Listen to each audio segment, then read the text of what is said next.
ഒരു പരിധി കഴിഞ്ഞപ്പോൾ ജിജിയിൽ ഒരു ഈഗോ കയറി, ആ ഈഗോ എന്നിലും കയറി. അപ്പൊ രണ്ടുപേരും സമ്മതിക്കുന്നു ഈഗോ കയറിയെന്ന് ഞാൻ സമ്മതിക്കുന്നു. അതായത് നമ്മൾ വളർത്തി കൊണ്ടുവന്ന ഒരാൾ നമ്മളെ ഇടിച്ച് താഴ്ത്തുന്നു എന്ന് തോന്നുമ്പോൾ നമ്മളിൽ നാച്ചുറലി വരുന്ന ഒരു ഈഗോ ഉണ്ട്. അതെനിക്ക് സംഭവിച്ചു. അങ്ങനെ ഇഷ്ടപ്പെട്ട ഒരു കാര്യം എന്ന് പറഞ്ഞാൽ ജിജി തൻ്റെ ഭാഗത്തു നിന്നുള്ള വിശദീകരണം കൃത്യമായി നൽകുന്നുണ്ട്. ഈ വീഡിയോയുടെ അവസാന ഭാഗം ജിജിയുമായുള്ള ചർച്ചയുടെ പ്രസക്ത ഭാഗവും ഉണ്ടാവും. ദയവായി കാത്തിരുന്ന് കാണുക. ഇപ്പോഴും ഞാൻ പറയാം, എന്റെ ഈഗോ തന്നെ, ഇപ്പൊ എന്റെ ഈഗോ കംപ്ലീറ്റ് മാറ്റിയാൽ തീരാവുന്ന വിഷയങ്ങളെ ഇപ്പോഴും ഉള്ളൂ. പക്ഷെ മക്കളെ ഇപ്പൊ പോയി നോക്കാൻ ഞാൻ ചെന്നാൽ എന്നെ ജയിലിൽ പിടിച്ചിടും. കാരണം ഞാൻ ബെയിൽ കണ്ടീഷനിൽ വീട്ടിൽ പോകാൻ പാടില്ല. പിന്നെ എങ്ങനെ മക്കളെ പോയി കാണും? അതുകൊണ്ട് ജിജി വീഡിയോ കേൾക്കുകയാണെങ്കിൽ അവൾ അത് അറിയണം. നീ എന്നെ മനസ്സിലാക്കുന്നില്ലല്ലോ എന്നുള്ളത് എനിക്കൊരു വേദനയാണ്. അത് ചെറിയൊരു ഈഗോയുടെ പേരിലാണ്, ഞാൻ വലുത് എന്നതിൻ്റെ പേരിലാണ് എന്നത് തിരിച്ചറിഞ്ഞാൽ തീരാവുന്ന വിഷയങ്ങൾ മാത്രമേ നമുക്കിടയിൽ ഇപ്പോഴും ഉള്ളൂ. ഇപ്പൊ ജിജിക്കുള്ളിലും എനിക്കുള്ളിലും അവളുടെ കുടുംബക്കാരുടെ ഉള്ളിലും നാട്ടുകാരുടെ ഉള്ളിലും ഒക്കെ കയറിയിട്ട് ഈ പണിയൊക്കെ ഒപ്പിക്കുന്ന ചെലുത്താനാണ്. ഒരു ദിവസം ചെലുത്താൻ ഒന്നും അല്ലാണ്ടായി പോവുകയും ഈ പ്രസ്ഥാനം ഭയങ്കരമായിട്ട് വളരുകയും ചെയ്യും. ഭൂമിയിലെ സ്വർഗമാണ് കുടുംബം. ഒരു 7 കിലോമീറ്റർ അകലെ ഒരു വാടക വീട്ടിൽ ഒറ്റയ്ക്ക് താമസിക്കുന്നു. ജീവിതത്തിൽ ആദ്യമായിട്ട് സ്വന്തമായി കട്ടനിട്ട് കുടിക്കാനും സ്വന്തമായി കഞ്ഞി ഉണ്ടാക്കി കുടിക്കാനും ഒക്കെ തുടങ്ങി. കുറെ പഴമൊക്കെ മേടിച്ച് സ്വന്തമായിട്ട് കഴിക്കും. ഇന്ന് ഭക്ഷണമെല്ലാം കഴിക്കുന്നുണ്ടോ? ഇന്ന് നേരം വെളുത്തിട്ട് ഒരു പഴമേ കഴിച്ചിട്ടുള്ളൂ. അത് മാത്രമാണ് എൻ്റെ വയറ്റിലുള്ളത്. സമയം 3 മണിയായി. സാരമില്ല, ഇപ്പൊ അങ്ങനെയാണ്.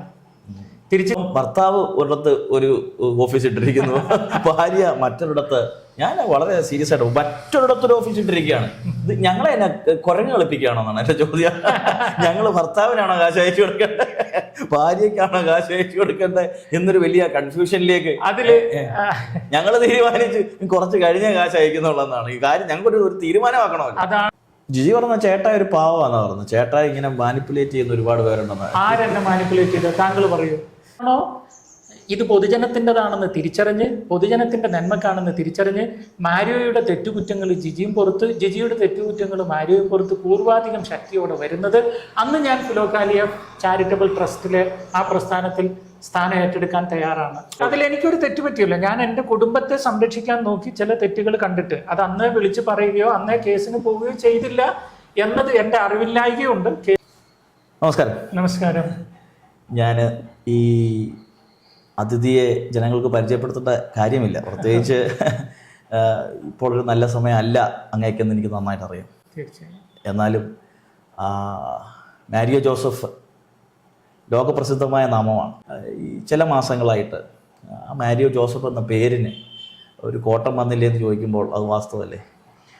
അതിപ്പോൾ എൻ്റെ മുഖത്തൊക്കെ ഞാൻ ഇച്ചിരി ചെളിവാരി തേച്ചാലും അത് ചെളിയാണ്, വേറൊരാൾ ചെളിവാരി തേച്ചാലും അത് ചെളിയാണ്. മൂന്നാമതൊരാൾ നോക്കുമ്പോൾ മുഖത്ത് ചെളി ഉണ്ടെന്നേ ഉള്ളൂ. അതെവിടെ നിന്ന് വന്നു എന്നതനുസരിച്ച് ആയിരിക്കും ഒരു പരിധി വരെയൊക്കെ അതിനെ നമ്മൾ വ്യാഖ്യാനിക്കേണ്ടത്. പിന്നെ തുടക്കത്തിൽ ഒരു കാര്യം പറയട്ടെ, നാവിന് ഒരു മനുഷ്യന് ജീവൻ കൊടുക്കാനും ഒരു മനുഷ്യനെ കൊല്ലാനും സാധിക്കുമെന്ന്. നമ്മളുടെ സംസാരം ആരെയും വ്രണപ്പെടുത്തുന്ന തരത്തിലോ അല്ലെങ്കിൽ കൊല്ലുന്ന തരത്തിലോ ആകാതിരിക്കട്ടെ എന്നൊരു ആശംസ മാത്രമേ ഉള്ളൂ. എന്നോട് ചോദിച്ചല്ലോ പേരിനൊരു കളങ്കം വന്നില്ല എന്ന്. ഞാൻ ഫോളോ ചെയ്യുന്നത് കർത്താവായ യേശു ക്രിസ്തുവിനെയാണ്. അദ്ദേഹത്തെ മാനസിക രോഗി എന്ന് വിളിച്ചവരുണ്ട്, അദ്ദേഹത്തെ പറയാവുന്നതെല്ലാം പറഞ്ഞവരുണ്ട്. അതുകൊണ്ട് തന്നെ ക്രിസ്തുവിൻ്റെ പാതയിൽ ഇറങ്ങി തിരിച്ചപ്പോഴേ എനിക്കൊരു കാര്യം അറിയാം, ക്രിസ്തുവിൽ വിശ്വസിക്കാൻ വേണ്ടി മാത്രമല്ല അവനെ പ്രതി സഹിക്കാനുള്ള കൃപയും എനിക്ക് കിട്ടിയിട്ടുണ്ട്. കളങ്കപ്പെട്ടോ എന്ന് ചോദിച്ചാൽ ലോകപ്രകാരം കളങ്കപ്പെട്ടു. എൻ്റെ മനസാക്ഷിയിൽ എനിക്കത് കളങ്കമായിട്ട് തോന്നിയിട്ടില്ല. പക്ഷെ മാരിയോ ജോസഫ്, എൻ്റെ ചോദ്യം അതല്ല. കാരണം ഒരു കാലത്ത് വേദികളിൽ നിറഞ്ഞു നിന്ന ദമ്പതികളാണ് മാരിയോ ജോസഫും ജിജി. അതെ. ഒരുപാട് കുടുംബങ്ങളെ, പ്രത്യേകിച്ച് ഞാൻ കേട്ടിട്ടുണ്ട് 12 വർഷം പോലും പിണങ്ങി നിന്ന, ഡിവോഴ്സായിട്ട് നിന്നവരെ നിങ്ങളുടെ ധ്യാന യോഗങ്ങളിൽ വരികയും നിങ്ങൾ കൂട്ടി യോജിപ്പിക്കുകയും ചെയ്യുന്നുള്ളതാണ്. തീർച്ചയായും. അപ്പം ഞാനൊരു ലേഖനം എഴുതിയിരുന്നു, കുറുന്തോട്ടിക്കും വാദം പിടിക്കുക. വായിച്ചു. അപ്പം കുറുന്തോട്ടിക്ക് വാദം പിടിച്ചു എന്നാണ് എൻ്റെ ചോദ്യം. സംഭവിക്കാം. ഞാൻ താങ്കളോട് ഒരു കാര്യം ചോദിച്ചോട്ടെ. താങ്കൾ ഇപ്പോൾ ഒരു സ്പെക്സ് വെച്ചിട്ടുണ്ട്. അതെ. താങ്കള് കണ്ണ് രോഗത്തിന് ഒരു ഹോസ്പിറ്റലിൽ ചെന്നു. താങ്കൾ ചെക്ക് ചെയ്യുന്ന ഡോക്ടർ കണ്ണട വെച്ചിട്ട് ഇരിപ്പുണ്ടാവും. അതെ. അതുകൊണ്ട് അങ്ങേർക്ക് കണ്ണ് രോഗം ഉണ്ട് എന്ന് പറഞ്ഞിട്ട് നിങ്ങൾ ചികിത്സ തേടാതെ ഇറങ്ങി പോവോ? അതൊരു ന്യായീകരണമല്ലല്ലോ മാരിയോ. എന്തുകൊണ്ടല്ല? കാരണം നിങ്ങൾ എന്ന് പറഞ്ഞൊരു ആത്മീയ ആചാര്യനായിരുന്നു. ആത്മീയ മേഖലകളിൽ നിന്ന വ്യക്തികളാണ് രണ്ടുപേരും. പ്രത്യേകിച്ച് നിങ്ങളുടെ വീഡിയോകളൊക്കെ സോഷ്യൽ മീഡിയയിൽ എനിക്ക് തോന്നുന്നില്ല ക്രൈസ്തവ ലോകത്തിൽ തന്നെ ഇത്രയും വ്യൂവർഷിപ്പുള്ള ഒരു ദമ്പതികൾ മറ്റെങ്ങുമില്ല. പക്ഷെ പെട്ടെന്നൊരു സുപ്രഭാതത്തിൽ മലയാളികളൊന്നും ചിന്തിച്ചു പോലുമില്ല, ഒരു സുപ്രഭാതത്തിൽ വാർത്തകൾ ഇങ്ങ് വരികയാണ്. മാരിയോ ജോസഫ് തല്ലുന്നു, ചോര വരുന്നു, സഹധർമ്മിണി വീഴുന്നു, ഇങ്ങനെയൊക്കെയുള്ള വിവിധ വാർത്തകൾ വരുമ്പോഴത്തേന് പൊതുജനം പലവിധമാണ് അല്ലെ, പൊതുജനം പലവിധമാണ്. അതിനെക്കുറിച്ച് ഒരു ചെറിയൊരു തമാശ പറയാം. എന്താണെന്നറിയോ, ഈ സത്യം ചെരുപ്പിടുമ്പോഴേക്കും നുണ ലോകം ചുറ്റി വരും പറഞ്ഞിട്ടുണ്ട്. അത്രേ ഉള്ളൂ. അതെ, പെട്ടെന്നൊരു സുപ്രഭാതത്തിൽ ആദ്യം വന്ന വാർത്തകളെല്ലാം ഏകദേശം നുണകളാണ്.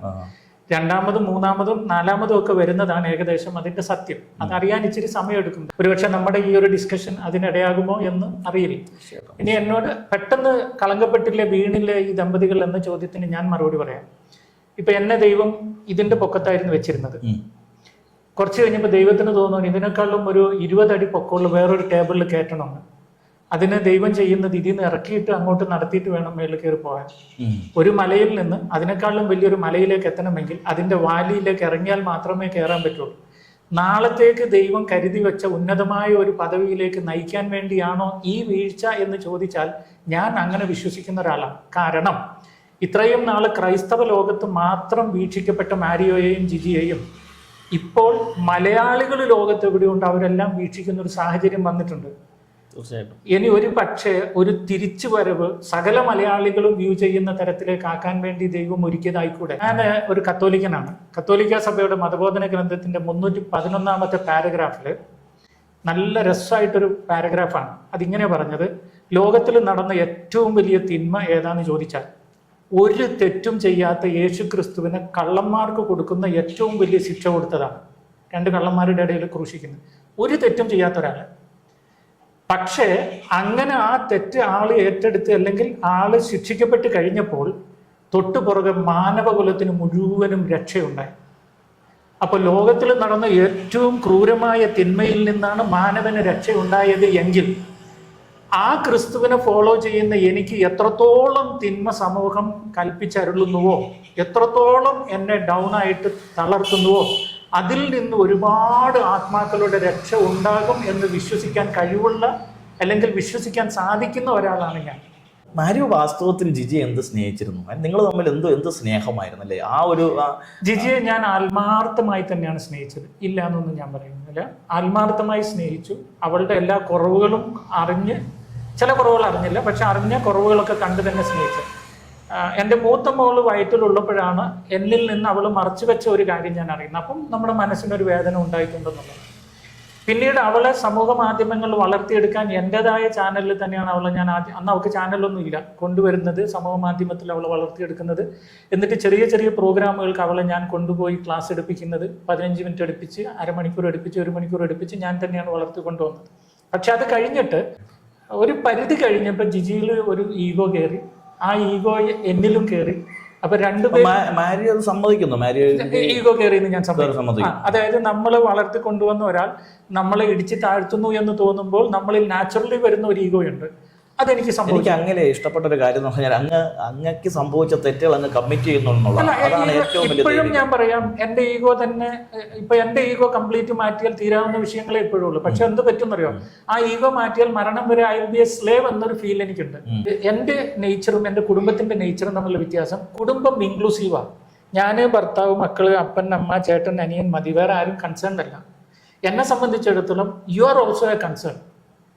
എൻ്റെ സ്വന്തം എൻ്റെ മോള് വീണ് കൈപൊട്ടിയാൽ എനിക്ക് എങ്ങനെ വേദനിക്കുമോ അതുപോലെ താങ്കളുടെ കൈപൊട്ടിയാലും എനിക്ക് വേദനിക്കും. ഇത് ഞാൻ തള്ളു പറയുന്നല്ല, ഇറ്റ് ഈസ് ജെന്യുവൻലി സ്പീക്കിംഗ്. കാരണം we are all created by same father. നമ്മൾ ഏത് മതക്കാരോ ജാതിക്കാരോ എന്നുള്ളതല്ല, നമ്മുടെ അപ്പൻ ഒരാളാണ്. So you are my brother. അപ്പം അങ്ങനെ ജനങ്ങളെ ഇൻക്ലൂസീവ് ആകുന്നു ഞാൻ എന്നുള്ളതാണ് അവരുടെ പ്രശ്നം. അപ്പം ഞാൻ എൻ്റെ ഈഗോ മാറ്റിക്കഴിഞ്ഞാൽ എൻ്റെ ഈ എക്സ്ക്ലൂസീവ് നേച്ചറിനെ വിട്ടിട്ട് അവരുടെ എന്താ പറയുക, അല്ല, അവരുടെ എക്സ്ക്ലൂസീവ് നേച്ചറിലേക്ക് ഞാൻ പോകേണ്ടി വരും. എൻ്റെ ഇൻക്ലൂസീവ് നേച്ചർ കളയേണ്ടി വരും. അത് കളയാതിരിക്കാൻ ശ്രമിക്കുന്നതാണ്. More than ego, it is a general love, God's love. ഒരു കുടുംബത്തിൽ മാത്രം ഒതുക്കി വെക്കേണ്ട സ്നേഹത്തെക്കാൾ ഉപരിയുള്ളൊരു സ്നേഹം ഞാൻ പ്രകടിപ്പിക്കുന്നു. അവർ അത് ആ കുടുംബത്തിൽ മാത്രം ഒതുക്കാൻ വേണ്ടി വാശി പിടിക്കുന്നു. ഇതാണ് ഇവിടെ നടക്കുന്നത്. അങ്ങനെ ജിജിയെ അടിച്ചെന്ന പറയുന്നത്. അങ്ങനെ ജിജിയെ ഞാൻ പൊട്ടിച്ചു. ഓക്കെ, അതിന് താങ്കൾ ചെയ്യേണ്ടത് ജിജിയുടെ തന്നെ ജോഷ് ടോക്കിൽ ഒരു ക്ലാസ് ഉണ്ട്. ആ ജോഷ് ടോക്കിലെ ക്ലാസ്സിൽ ജിജി തന്നെ പറയും, എനിക്ക് ദേഷ്യം വന്നാൽ ഞാൻ എന്നെ പീഡിപ്പിക്കും, ഞാൻ ചൂടുവെള്ളം ഉണ്ടാക്കി എന്റെ കാലിൽ ഒഴിച്ചിട്ടുണ്ട്. എന്നിട്ട് പണ്ടത്തെ ഒന്നല്ല, എന്തോ ആവട്ടെ, ഒഴിച്ചിട്ടുണ്ട്. ഞാൻ എന്റെ നരമ്പുകളെല്ലാം മുറിച്ചിട്ടുണ്ട് മരിക്കാൻ വേണ്ടിയിട്ട്. ഞാൻ തലയെടുത്ത് ചുമരന് ഇടിക്കാറുണ്ട്, ഞാൻ എന്നെ കടിച്ചു പറിക്കാറുണ്ട്, ഞാൻ എന്നെ മുടിവലിച്ചു കുറിക്കാറുണ്ട്. ഇതൊക്കെ ഇവള് ദേഷ്യം വരുമ്പോൾ നാച്ചുറലി ചെയ്യുന്ന ഒന്നാണ്. അതായത് പൈതൃകം എന്ന് പറയുന്ന ഒരു സാധനമുണ്ട്, നമുക്കിങ്ങനെ പാരമ്പര്യമായിട്ട് വന്നിരിക്കുന്ന ചില ദുശീലങ്ങൾ. അത് നമ്മൾ എത്ര മാമോസമൊക്കെ എന്ന് പറഞ്ഞാൽ എവിടെയെങ്കിലും ഈ സാധനം കയറി പൊങ്ങി വരുന്ന ഒരു സാഹചര്യം നമ്മൾ പലരിലും കാണാറുണ്ട്. ഇവൾക്ക് സ്വയം ദ്രോഹിക്കുന്ന ഒരു സ്വഭാവമാണ്. അന്ന് ശരിക്കും നടന്നത് 25 ഓഗസ്റ്റിൽ നടന്നത്, ഇവരെല്ലാം എന്നെ വന്ന് ഭീഷണിപ്പെടുത്തി, 8 പേരോളം ഉണ്ട്, എന്നെ ഭീഷണിപ്പെടുത്തി ഈ ഫിലോക്കാലെ ഫൗണ്ടേഷനെ ഞാൻ ഇല്ലാണ്ടാക്കി, സാംസനെയും ദേവസ്യ മാഷിനെയും പുറത്താക്കി. വെറും ട്രസ്റ്റ്, അത് കുടുംബക്കാർ മാത്രമാണ്, ജിജി, ഞാൻ, അപ്പൻ, അമ്മ, ജിജിയുടെ ഒരു പഴയ സുഹൃത്ത്, ഇത്ര പേരെ ഉള്ളൂ. താങ്കൾ അന്ന് എന്തുകൊണ്ട് അങ്ങനെ ഒരു കുടുംബ ട്രസ്റ്റ് തുടങ്ങിയെന്നാണ് എന്റെ? എനിക്ക് അന്ന് ആരുമില്ല എനിക്ക് കൂട്ടിന്, ഞാനൊരു അനാഥനെ പോലെയല്ലേ. എന്നെ സംബന്ധിച്ചിടത്തോളം എന്നെ അവൾ ഐസൊലേറ്റ് ചെയ്ത് കളഞ്ഞു. താങ്കളുടെ വീട്ടുകാരൊക്കെ എവിടെയാണ്? ഞാൻ ഇസ്ലാം മതത്തിൽ നിന്ന് 96-ൽ ക്രിസ്ത്യാനി ആയതാണ്. അന്ന് മുതൽ എനിക്ക് എന്റെ സഹോദരങ്ങൾ നഷ്ടപ്പെട്ടു എന്ന് പറഞ്ഞാൽ അവരെ കാണാൻ പോലും പറ്റില്ല. കംപ്ലീറ്റ്ലി എക്സ്കമ്മ്യൂണിക്കേറ്റ് ചെയ്തു. ഒരു തരത്തിലും എനിക്ക് പോകാൻ പറ്റില്ല. കുറെ ക്രിസ്തീയ സുഹൃത്തുക്കൾ ഉണ്ടായിരുന്നു. ജിജി അവരെ എല്ലാം എന്നിൽ നിന്ന് അപ്പാറപ്പെടുത്തുക എന്ന് പറയും തമിഴില്, അകറ്റിക്കളഞ്ഞു എന്നുള്ളതാണ്. അതിപ്പോ താങ്കൾ ഒരാഴ്ച എന്നെ സ്നേഹിച്ചാൽ താങ്കളെ കുറിച്ച് എന്തെങ്കിലും പറഞ്ഞ് ഓടിക്കും. അപ്പൊ എന്നെ ഇങ്ങനെ ഐസൊലേറ്റ് ചെയ്ത് ഒറ്റക്ക് കിട്ടണം എന്നുള്ള ഒരു ചിന്തയാണ്. അതിനോട് റിബല് ചെയ്തപ്പോൾ അന്ന് അവള് തന്നെ തല ഗ്ലാസ്സിനിട്ടടിച്ച് പൊട്ടിച്ചതാണ്. എന്നിട്ട് അവൾ എന്നോട് പറയുകയും ചെയ്തു, കഴുത്തിന് മേലെ മുറിവുണ്ടായാൽ ക്രിമിനൽ കുറ്റം, നിന്നെ ഞാൻ ജയിലിൽ കയറ്റുമെന്നും പറഞ്ഞാണ് വെല്ലുവിളിച്ചാണ് അവിടെ നിന്ന് ഇറങ്ങി പോവുകയും ചെയ്തത്. അല്ലാതെ ഞാൻ അവളുടെ തല അടിച്ചു പൊട്ടിച്ചു. തീർച്ചയായിട്ടും ഇപ്പം ആ വഴക്കും അതൊക്കെ അവിടെ നിൽക്കുമ്പോഴേ എൻ്റെ ചോദ്യം അതല്ല. നിങ്ങളെ രണ്ടുപേരെയും പൊതുജനങ്ങൾ ഭയങ്കരമായി വിശ്വസിച്ചു. ഞാൻ ഉൾപ്പെടെ ആയിരക്കണക്കിന് ആളുകൾ ഫിലോക്കാലിയ എന്ന് പറയുന്ന ഫൗണ്ടേഷനെ, പ്രത്യേകിച്ച് മാരിയോ ജോസഫ് എന്ന് പറയുന്ന മനുഷ്യനെ, നിങ്ങളുടെ വാക്ക്, നിങ്ങളുടെ അല്ലെങ്കിൽ ഒരു റിക്വസ്റ്റ് കേട്ടാണ് മനുഷ്യൻ വിയർപ്പ് രക്തത്തുള്ളികളാക്കി അധ്വാനിച്ച പണങ്ങളാണ്. ചുമ്മാതെ പണം കിട്ടത്തില്ലല്ലോ. ഓരോ മനുഷ്യൻ അത്രമാത്രം അധ്വാനിച്ച അവൻ്റെ അധ്വാന ഫലം നിങ്ങളിങ്ങനെ ഇപ്പോഴത്തെ പുറത്തു വരുന്ന വിവരങ്ങൾ മനസ്സിലാക്കുമ്പോൾ നിങ്ങളത് ശരിക്കും പറഞ്ഞാൽ ഞങ്ങളെയൊക്കെ പറ്റിക്കുകയല്ലായിരുന്നോ? എനിക്ക് സത്യം പറഞ്ഞാൽ മാരിയോട് ആ കാര്യത്തിൽ വളരെ ദേഷ്യമാണ് ഈ സംഭാഷണത്തിലുള്ളത്. കാരണം മാരിയോ സ്വാഭാവികം, നിങ്ങളുടെ സ്ഥാനത്ത് ഞാനാണെങ്കിലും ഇതേ ദേഷ്യം ഉണ്ടാവും, എനിക്കൊരു രോദനം ഉണ്ടാവും സത്യം. പക്ഷെ അതേ സമയത്ത് ഞാൻ ഒരു കാര്യം പറയാം, ഇതൊരു പ്രൊവോക്കിംഗ് ആയിട്ട് എടുക്കരുത്, ചിന്തയായിട്ട് എടുക്കാവൂ. ഫിലോക്കാലിയ ചാരിറ്റബിൾ ട്രസ്റ്റിന് ഈ കഴിഞ്ഞ 5 വർഷമായിട്ട് വന്നത് 8 കോടി രൂപയിൽ താഴെയാണ്. 8 കോടി രൂപ എന്ന് പറഞ്ഞാൽ അത് വലിയ പറയട്ടെ, തീർച്ചയായിട്ടും 8 കോടി രൂപയിൽ താഴെ വന്നിട്ടുള്ളൂ 5 വർഷം കൊണ്ട്. ഈ വന്നതിൽ 200 ഭവനങ്ങൾ ഓൾറെഡി പണിത് കൊടുത്തിട്ടുണ്ട്. 200 ഭവനം, ഒരു ഭവനത്തിന് 10 ലക്ഷം രൂപയോളം ചെലവ് വരുന്നു. അപ്പൊ രൂപ എത്ര അതിന് തന്നെ മാറി. ഓക്കെ, 10,000-ഓളം കുടുംബങ്ങൾക്ക് മരുന്നിന്റെ ബില്ല് മുഴുവൻ ഞാൻ താങ്കൾക്ക് തരാം. 5,000, 10,000, 15,000, 20,000, 50,000 രൂപയൊക്കെ ഓരോ രോഗികൾക്ക് മുടക്കിയിട്ടാണ് മരുന്നുകൾ മേടിച്ചു കൊടുത്തത്. 1000-ലധികം പെൺപിള്ളേരെ വിവാഹം കഴിപ്പിച്ച് വിട്ടിട്ടുണ്ട് എന്ന് പറഞ്ഞാൽ അവർക്ക് അതിനുള്ള സാമ്പത്തിക സൗകര്യം കൊടുത്തിട്ട് 1000-ലധികം കുടുംബങ്ങൾക്ക് നമ്മൾ കൊടുത്തതിന് തെളിവെടുത്ത് തരാൻ പറ്റും. ഓരോന്നോരോന്നെടുത്ത് പോകണം എന്ന് പറഞ്ഞാൽ നമ്മൾ അന്വേഷിച്ച് അത് എടുത്തു തരാം. ഇനി അതേപോലെ നമ്മൾ നോക്കിക്കഴിഞ്ഞാൽ 100 കണക്കിന് അനാഥരായ കുഞ്ഞുങ്ങളെ, ആരോരും ഇല്ലാത്ത കുഞ്ഞുങ്ങളെ നമ്മൾ പോറ്റുന്നുണ്ട്. അതിനിടയിൽ ആംബുലൻസ് സർവീസ് 1 രൂപയുടെ പെട്രോളും വാങ്ങാതെ 1,00,000 കിലോമീറ്ററിലധികം ആംബുലൻസ് ഓടി. സൗജന്യമാണ്, എല്ലാം സൗജന്യമാണ് ഫുൾ. അതുകൂടാതെ നമ്മൾ സ്റ്റാഫ്, അതായത് ഓഫീസിന്റെ കാര്യങ്ങളും മറ്റും നടന്നു പോകണ്ടേ, അതും അതിൻ്റെ ഇടയിൽ നടന്നിട്ടുണ്ട്. ഇങ്ങനെയൊക്കെ നിങ്ങൾ എടുത്തു നോക്കിയാൽ ഒരുപാട് കാശ് അതിൽ നിന്ന് അടിച്ചു മാറ്റി എന്ന് പറയാൻ പറ്റില്ല. ഇപ്പൊ പ്രസന്റ്ലി അല്ല ഞാൻ പറയുന്നത് ശ്രദ്ധിച്ചു, ഞാൻ പറഞ്ഞില്ല അതൊരു പ്രൊവോക്കിംഗ് ആയിട്ട്. പ്രസന്റ് സിറ്റുവേഷനിൽ ഒരു 5 ലക്ഷം രൂപ അങ്ങേയറ്റം ചാരിറ്റബിൾ ട്രസ്റ്റിന്റെ അക്കൗണ്ടിൽ ഉണ്ടാവും. FCRI ലൈസൻസ് ഇല്ലാത്ത ഒരു ചാരിറ്റബിൾ ട്രസ്റ്റുമാണ്. ഇത്രയും നിങ്ങൾക്ക് വിദേശത്തൊന്നും ഫണ്ടൊന്നും വരുന്നില്ല. വിദേശത്തിലെ ഫണ്ടിന്റെ കാര്യം പറഞ്ഞു തരാം. FCRI ഇല്ലാത്തത് കൊണ്ട് നേരിട്ട് ട്രസ്റ്റിലേക്ക് സ്വീകരിക്കാൻ പറ്റില്ല. ഞാൻ ഇതൊന്ന് പറഞ്ഞു തീർത്തോട്ടെ. കേരളത്തിലുള്ള ഏത് ട്രസ്റ്റുകൾക്കും ഉള്ളതുപോലെ പ്രത്യേകിച്ച് ബാങ്ക് ബാലൻസോ സ്റ്റേറ്റ്മെന്റോ തരാൻ മടിയുള്ള ഒരു ട്രസ്റ്റ് അല്ല ഫിലോക്കാലിയ ചാരിറ്റബിൾ ട്രസ്റ്റ്. 5 വർഷത്തെ സ്റ്റേറ്റ്മെന്റ് എടുത്ത് താങ്കളുടെ കയ്യിലും ഞാൻ തന്നുവിടാൻ തയ്യാറാണ്. അത് ആദ്യം നടന്നിരിക്കുന്ന ചില കള്ളത്തരങ്ങൾ എന്താണെന്ന് ചോദിച്ചു കഴിഞ്ഞാൽ, ഞാൻ അറിയാതെ ചില കോൺട്രാക്ടറിന്റെ കയ്യിൽ നിന്നും ട്രസ്റ്റിലെ ചില ട്രസ്റ്റ് ബോർഡ് മെമ്പേഴ്സ് തിരിച്ച് കാശ് മേടിച്ച കമ്മീഷൻ കാര്യങ്ങളാണ് ഒന്നാമത്തെ പിടിക്കാൻ ഇടയായത്. രണ്ടാമത് ചില ആളുകൾ വിദേശത്ത് നിന്ന് കാശ് അയക്കുമ്പോൾ വിളിക്കുന്നത് എൻ്റെ പേഴ്സണൽ ഫോണിലാണെങ്കിലും ഫോൺ ഓഫീസിലേക്ക് ഡൈവേർട്ടാണ്. അപ്പോൾ ഓഫീസിൽ ഏതെങ്കിലും സ്റ്റാഫ് എടുത്തു കഴിഞ്ഞാൽ എന്നെ അല്ല ആക്സസ് ചെയ്യുക, ആദ്യം ജിജിയാണ് അവർ കോൺടാക്ട് ചെയ്യുക. കാര്യം ജിജി കുറേ കൂടെ ഫ്രണ്ട്ലി ആയിട്ട് ഇടപെടും. അപ്പോൾ എന്ത് ചെയ്യും, ഈ ഫോൺ കോൾ വരുമ്പോൾ ഉടനെ തന്നെ വിദേശത്ത് നിന്നാണ് ഒരു 50,000 രൂപ അല്ല 1 ലക്ഷം രൂപ അല്ല ഒരു വീടിന് ഒരു 5 ലക്ഷം രൂപ അല്ല ഒരു 8 ലക്ഷം രൂപ തരണമെന്നൊരാൾ പറയുമ്പോൾ ഏക ഓപ്ഷൻ ആരുടെങ്കിലും പ്രൈവറ്റ് അക്കൗണ്ടിലേക്ക് കാശ് വാങ്ങുക എന്നുള്ളതാണ്. അങ്ങനെ വാങ്ങിയ കാശുകളുടെ കണക്ക് പൂർണ്ണമായി എനിക്ക് നൽകിയില്ല എന്നതാണ് എൻ്റെ പരാതി. ക്ലിയർ ആയല്ലോ? തീർച്ചയായിട്ടും. അങ്ങനെ വാങ്ങിയ കാശ് കൊണ്ടാണ് ആ ഒരു ബിൽഡിങ്, അത് ഞാൻ ഇതിന്റെ മുമ്പ് ഒരു വീഡിയോ പറഞ്ഞിട്ടുണ്ട്, വാങ്ങി അനുജന്റെ പേരിൽ വാങ്ങി എന്നുള്ള ഒരു പരാതി ഞാൻ പറയേണ്ട സാഹചര്യം വന്നത്. അന്ന് മുതലാണ് ഞങ്ങളുടെ വഴക്ക് കൂടിയത്. അതായത് ഏകദേശം കഴിഞ്ഞ വർഷത്തെ ഈസ്റ്റർ മുതലാണ് ഈ സാമ്പത്തിക ക്രമക്കേട് കണ്ടിട്ട് വഴക്ക് കൂടുന്നത്. 2022 ഒരാൾക്കൊരു ചെക്ക് കൊടുത്തതിന്റെ പേരിലും വഴക്കുണ്ടായി. പക്ഷെ അതങ്ങ് സോൾവ് ചെയ്ത് വിട്ടു.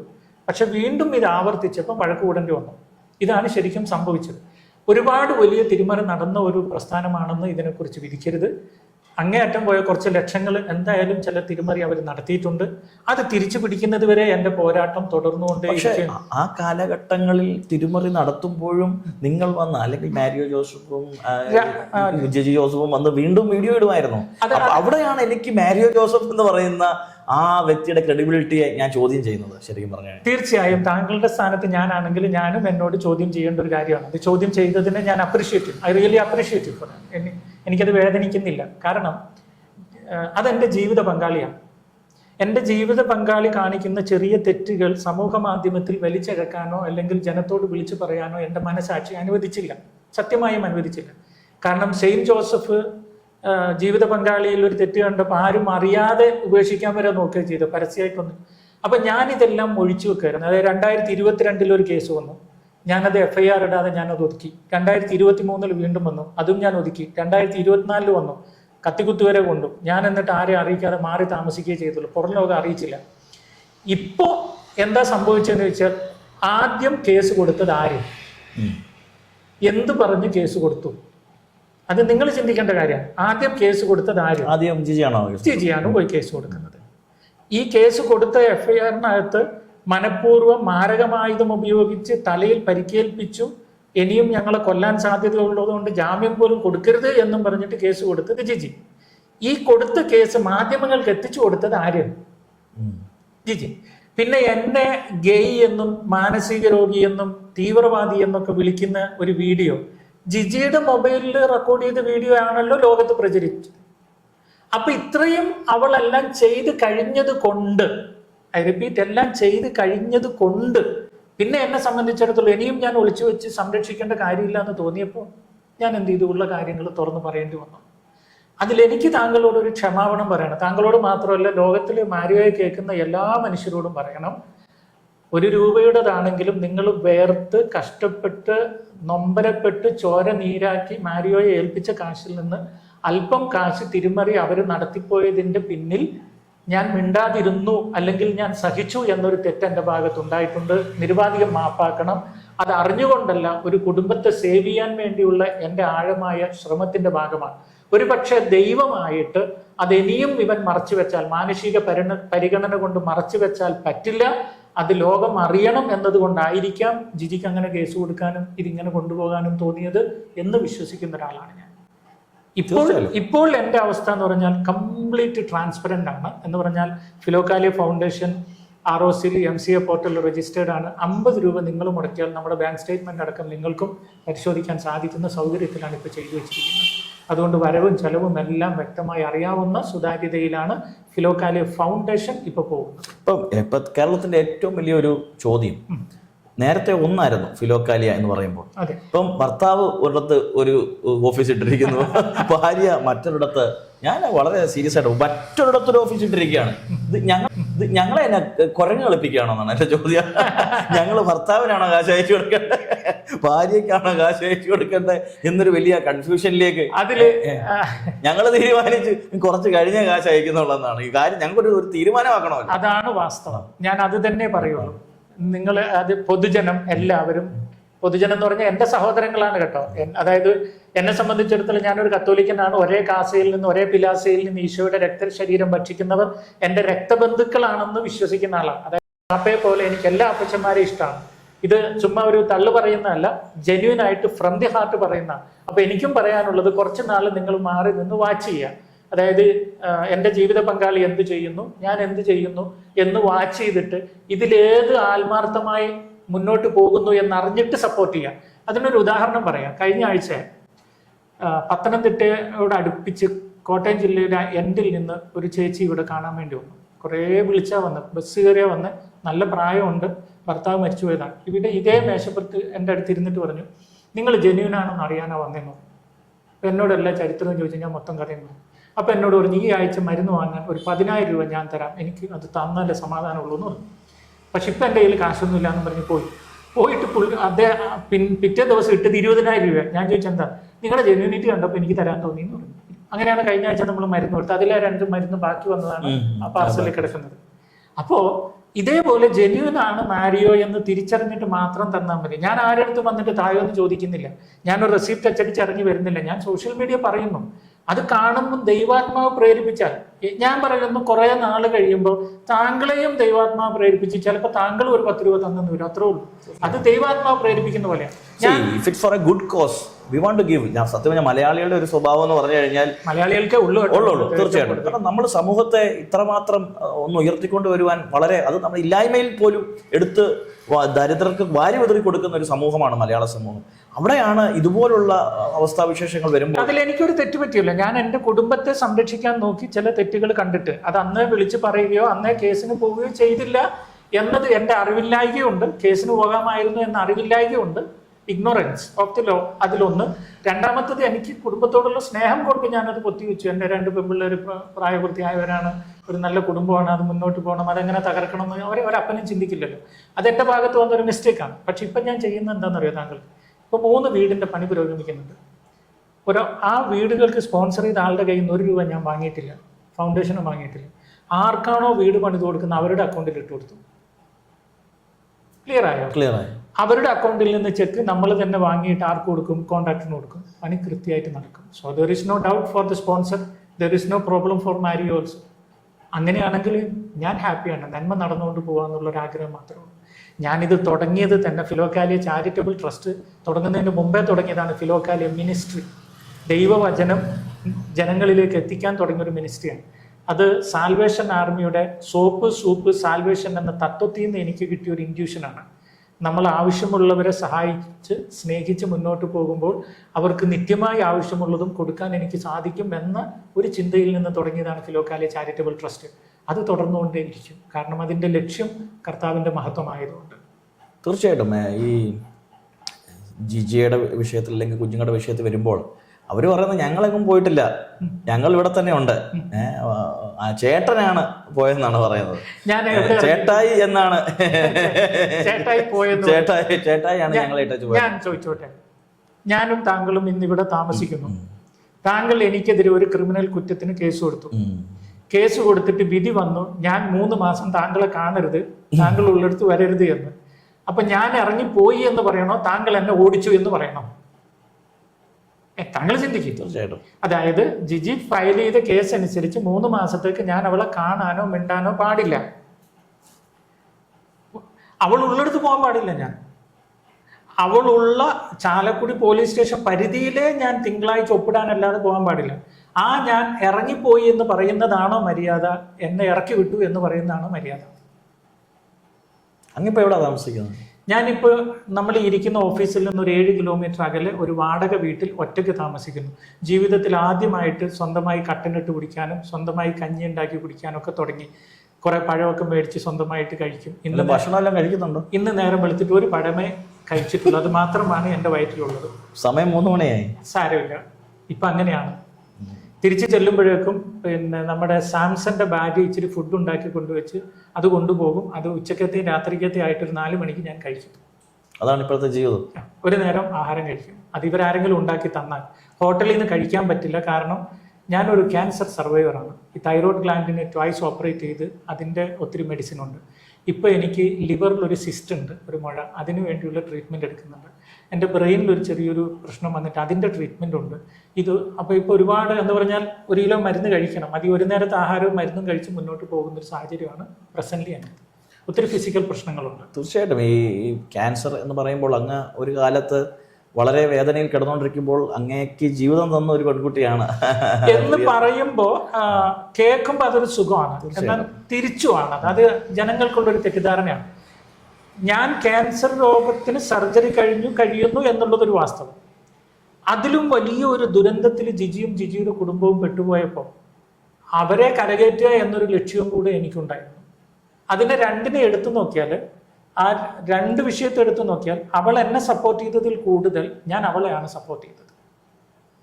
I repeat that again. അവൾ എന്നെ സപ്പോർട്ട് ചെയ്തതിലും കൂടുതൽ ഞാൻ അവളെയാണ് സപ്പോർട്ട് ചെയ്തത്. ഫോർ എക്സാമ്പിൾ, ഈ ക്യാൻസർ രോഗിയായിരിക്കുമ്പോൾ തന്നെ ഒരു ദിവസം 4 സ്ഥലത്തൊക്കെ ക്ലാസ്സിന് പോയിട്ട് കാശ് സേവ് ചെയ്യണമായിരുന്നു കൊച്ചുങ്ങളെയും ഭാര്യനെയും വളർത്താൻ. ഇന്ന് അവൾ താമസിക്കുന്നതും എന്നെ പുറത്താക്കിയതുമായ വീട് പണിയാൻ അന്നത്തെ കാലത്ത് ഞാൻ 1 ലക്ഷം രൂപക്ക് 4 സെന്റ് സ്ഥലം വാങ്ങി. അന്നത്തെ കാലത്ത് 1 ലക്ഷം രൂപ ഉണ്ടാക്കുക എന്ന് പറഞ്ഞാൽ ചെറിയ കാര്യമാണോ? അന്നത്തെ കാലത്ത് ലോൺ എടുത്തിട്ട് ഞാൻ വീട് പണിതു. അതിൽ ഒരു ഇഷ്ടിക പോലും അവളുടെ കുടുംബത്തിൽ നിന്ന് എനിക്ക് തന്നിട്ടില്ല, ഒരു തരം മണൽ പോലും തന്നിട്ടില്ല. ആ വീട്ടിൽ അവരിപ്പോഴും താമസിക്കും. അതൊക്കെ ഉണ്ടാക്കാൻ വേണ്ടി ഞാൻ, ഈ രോഗിയായ ഞാൻ എന്തുമാത്രം ഓടിയിട്ടുണ്ടെന്നറിയും. ആ ഓട്ടത്തിന്റെ ഇടയിൽ ട്രെയിനിൽ ബോധം കെട്ട് വീണിട്ടുണ്ട്. അതായത് ഭക്ഷണം കഴിക്കാതെ ക്ലാസ് എടുക്കാൻ വേണ്ടി പോയിട്ട് എന്നിട്ട് ആളുകൾ ഒരു റെയിൽവേ സ്റ്റേഷനിൽ ഇറക്കിയിട്ട്, കടപ്പ റെയിൽവേ സ്റ്റേഷനിൽ ഇറക്കിയിട്ട് അവിടുന്ന് എന്നെ ഹോസ്പിറ്റലിൽ കാണിച്ച് മരുന്ന് മേടിച്ച് തിരിച്ചിട്ട് വേറെ ട്രെയിനിൽ ബ്രേക്ക് ജേണി കൊടുത്തിട്ട് എന്നെ കയറ്റി വിട്ടിട്ടുണ്ട്. അങ്ങനെ ഞാൻ ഒരുക്കി ഉണ്ടാക്കിയ സ്ഥലത്ത് അവരിരുന്നിട്ട് ഞാനാണ് മാരുവെ സഹായിച്ചെന്ന് പറയുമ്പോൾ അതിനകത്ത് പിടികിട്ടിയോ? ഒരു വ്യത്യാസമുണ്ട്. രോഗിയായി കിടന്നപ്പോൾ ഒരു കൂട്ടെന്നുള്ളത് സത്യമാണ്. ഞാൻ ഇല്ലെന്ന് ഞാൻ പറഞ്ഞിട്ടില്ല. ഞാൻ തന്നെ ABC മലയാളം വീഡിയോയിൽ പറയുന്നുണ്ട്. അന്ന് ഞാൻ രോഗിയായിരുന്നു. ഒരു പക്ഷേ ഇങ്ങനെ ക്യാൻസർ എന്നൊക്കെ കേട്ട് പേടിച്ച് മരിക്കുന്ന സമയത്ത് ഇവളെൻ്റെ ജീവിതത്തിൽ വന്നിട്ട് നീ മരിക്കാനുള്ളതല്ല, ജീവിക്കാനുള്ളതാണ് എന്നൊരു പോസിറ്റീവ് എനർജി തന്നു എന്നുള്ളത് സത്യമാണ്. പക്ഷെ അതിന് 100 ഇരട്ടി ത്യാഗങ്ങൾ ഞാൻ സഹിക്കേണ്ടി വന്നു എന്നുള്ളതാണ് തുടർന്നങ്ങോട്ട്. ഇന്ന് ഈ നിമിഷം ഈ ഇന്റർവ്യൂ വരെ എത്തേണ്ടത് അതിൻ്റെ ത്യാഗമാണെന്നുള്ളത് മറക്കരുത്. സങ്കടമുള്ളൊരു കാര്യമാണ്. അന്ന് കുറച്ചു നേരത്തേക്ക് സ്വീകരിച്ച സ്നേഹത്തിന്റെ ത്യാഗം അത് ഈ തരത്തിൽ വരെ എന്നെ എത്തിച്ചു എന്നുള്ളതാണ്, ഒരു ക്രിമിനൽ കുറ്റവാളിയാക്കി വരെ. അങ്ങ് MD ആയിരിക്കുന്ന ഒരു പ്രസ്ഥാനത്തിൽ നിന്ന് അങ്ങയുടെ 1-ാം തീയതിയത്തെ ഫേസ്ബുക്ക് കുറിപ്പ്, ഹാപ്പി ന്യൂ ഇയർ ഗിഫ്റ്റ് എനിക്ക് ലഭിച്ചത് എന്നെ അവിടുന്ന് പുറത്താക്കിയിരിക്കുന്ന പറയുന്നത്. ഞാൻ ജിജിയെ വിളിച്ചിരുന്നു. ജിജി മോശമായി പോയെന്ന് പറഞ്ഞു. ഭർത്താവിനെ പുറത്താക്കിയത് വളരെ മോശമായി പോയെന്ന് പറഞ്ഞു. ജിജി പറഞ്ഞു ഞാൻ പുറത്താക്കിയിട്ടില്ല. പിന്നെ എന്താ ചെയ്തേ? എന്നോട് പറഞ്ഞു പുറത്താക്കിയിട്ടില്ല. അല്ല, എന്താ ചെയ്തേ? ബാക്കി എന്താ ചെയ്തെന്ന് എനിക്കറിയില്ല. അതിനകത്തൊരു ചരിത്രമുണ്ട് പറയാം. ജിജി അമേരിക്കയിൽ നിന്ന് തിരിച്ചെത്തുന്നത് സെപ്റ്റംബർ 16 എന്തോ ആണ്. അത് എൻ്റെ ഒരു ഫ്രണ്ടിന്റെ വീട്ടിലാണ് പോയത്. എൻ്റെ ഫ്രണ്ടിന്റെ വീട്ടിൽ പോയത്. പിന്നെ അവിടെ കുറച്ച് ഫ്രണ്ട്സുകളൊക്കെ ആയി.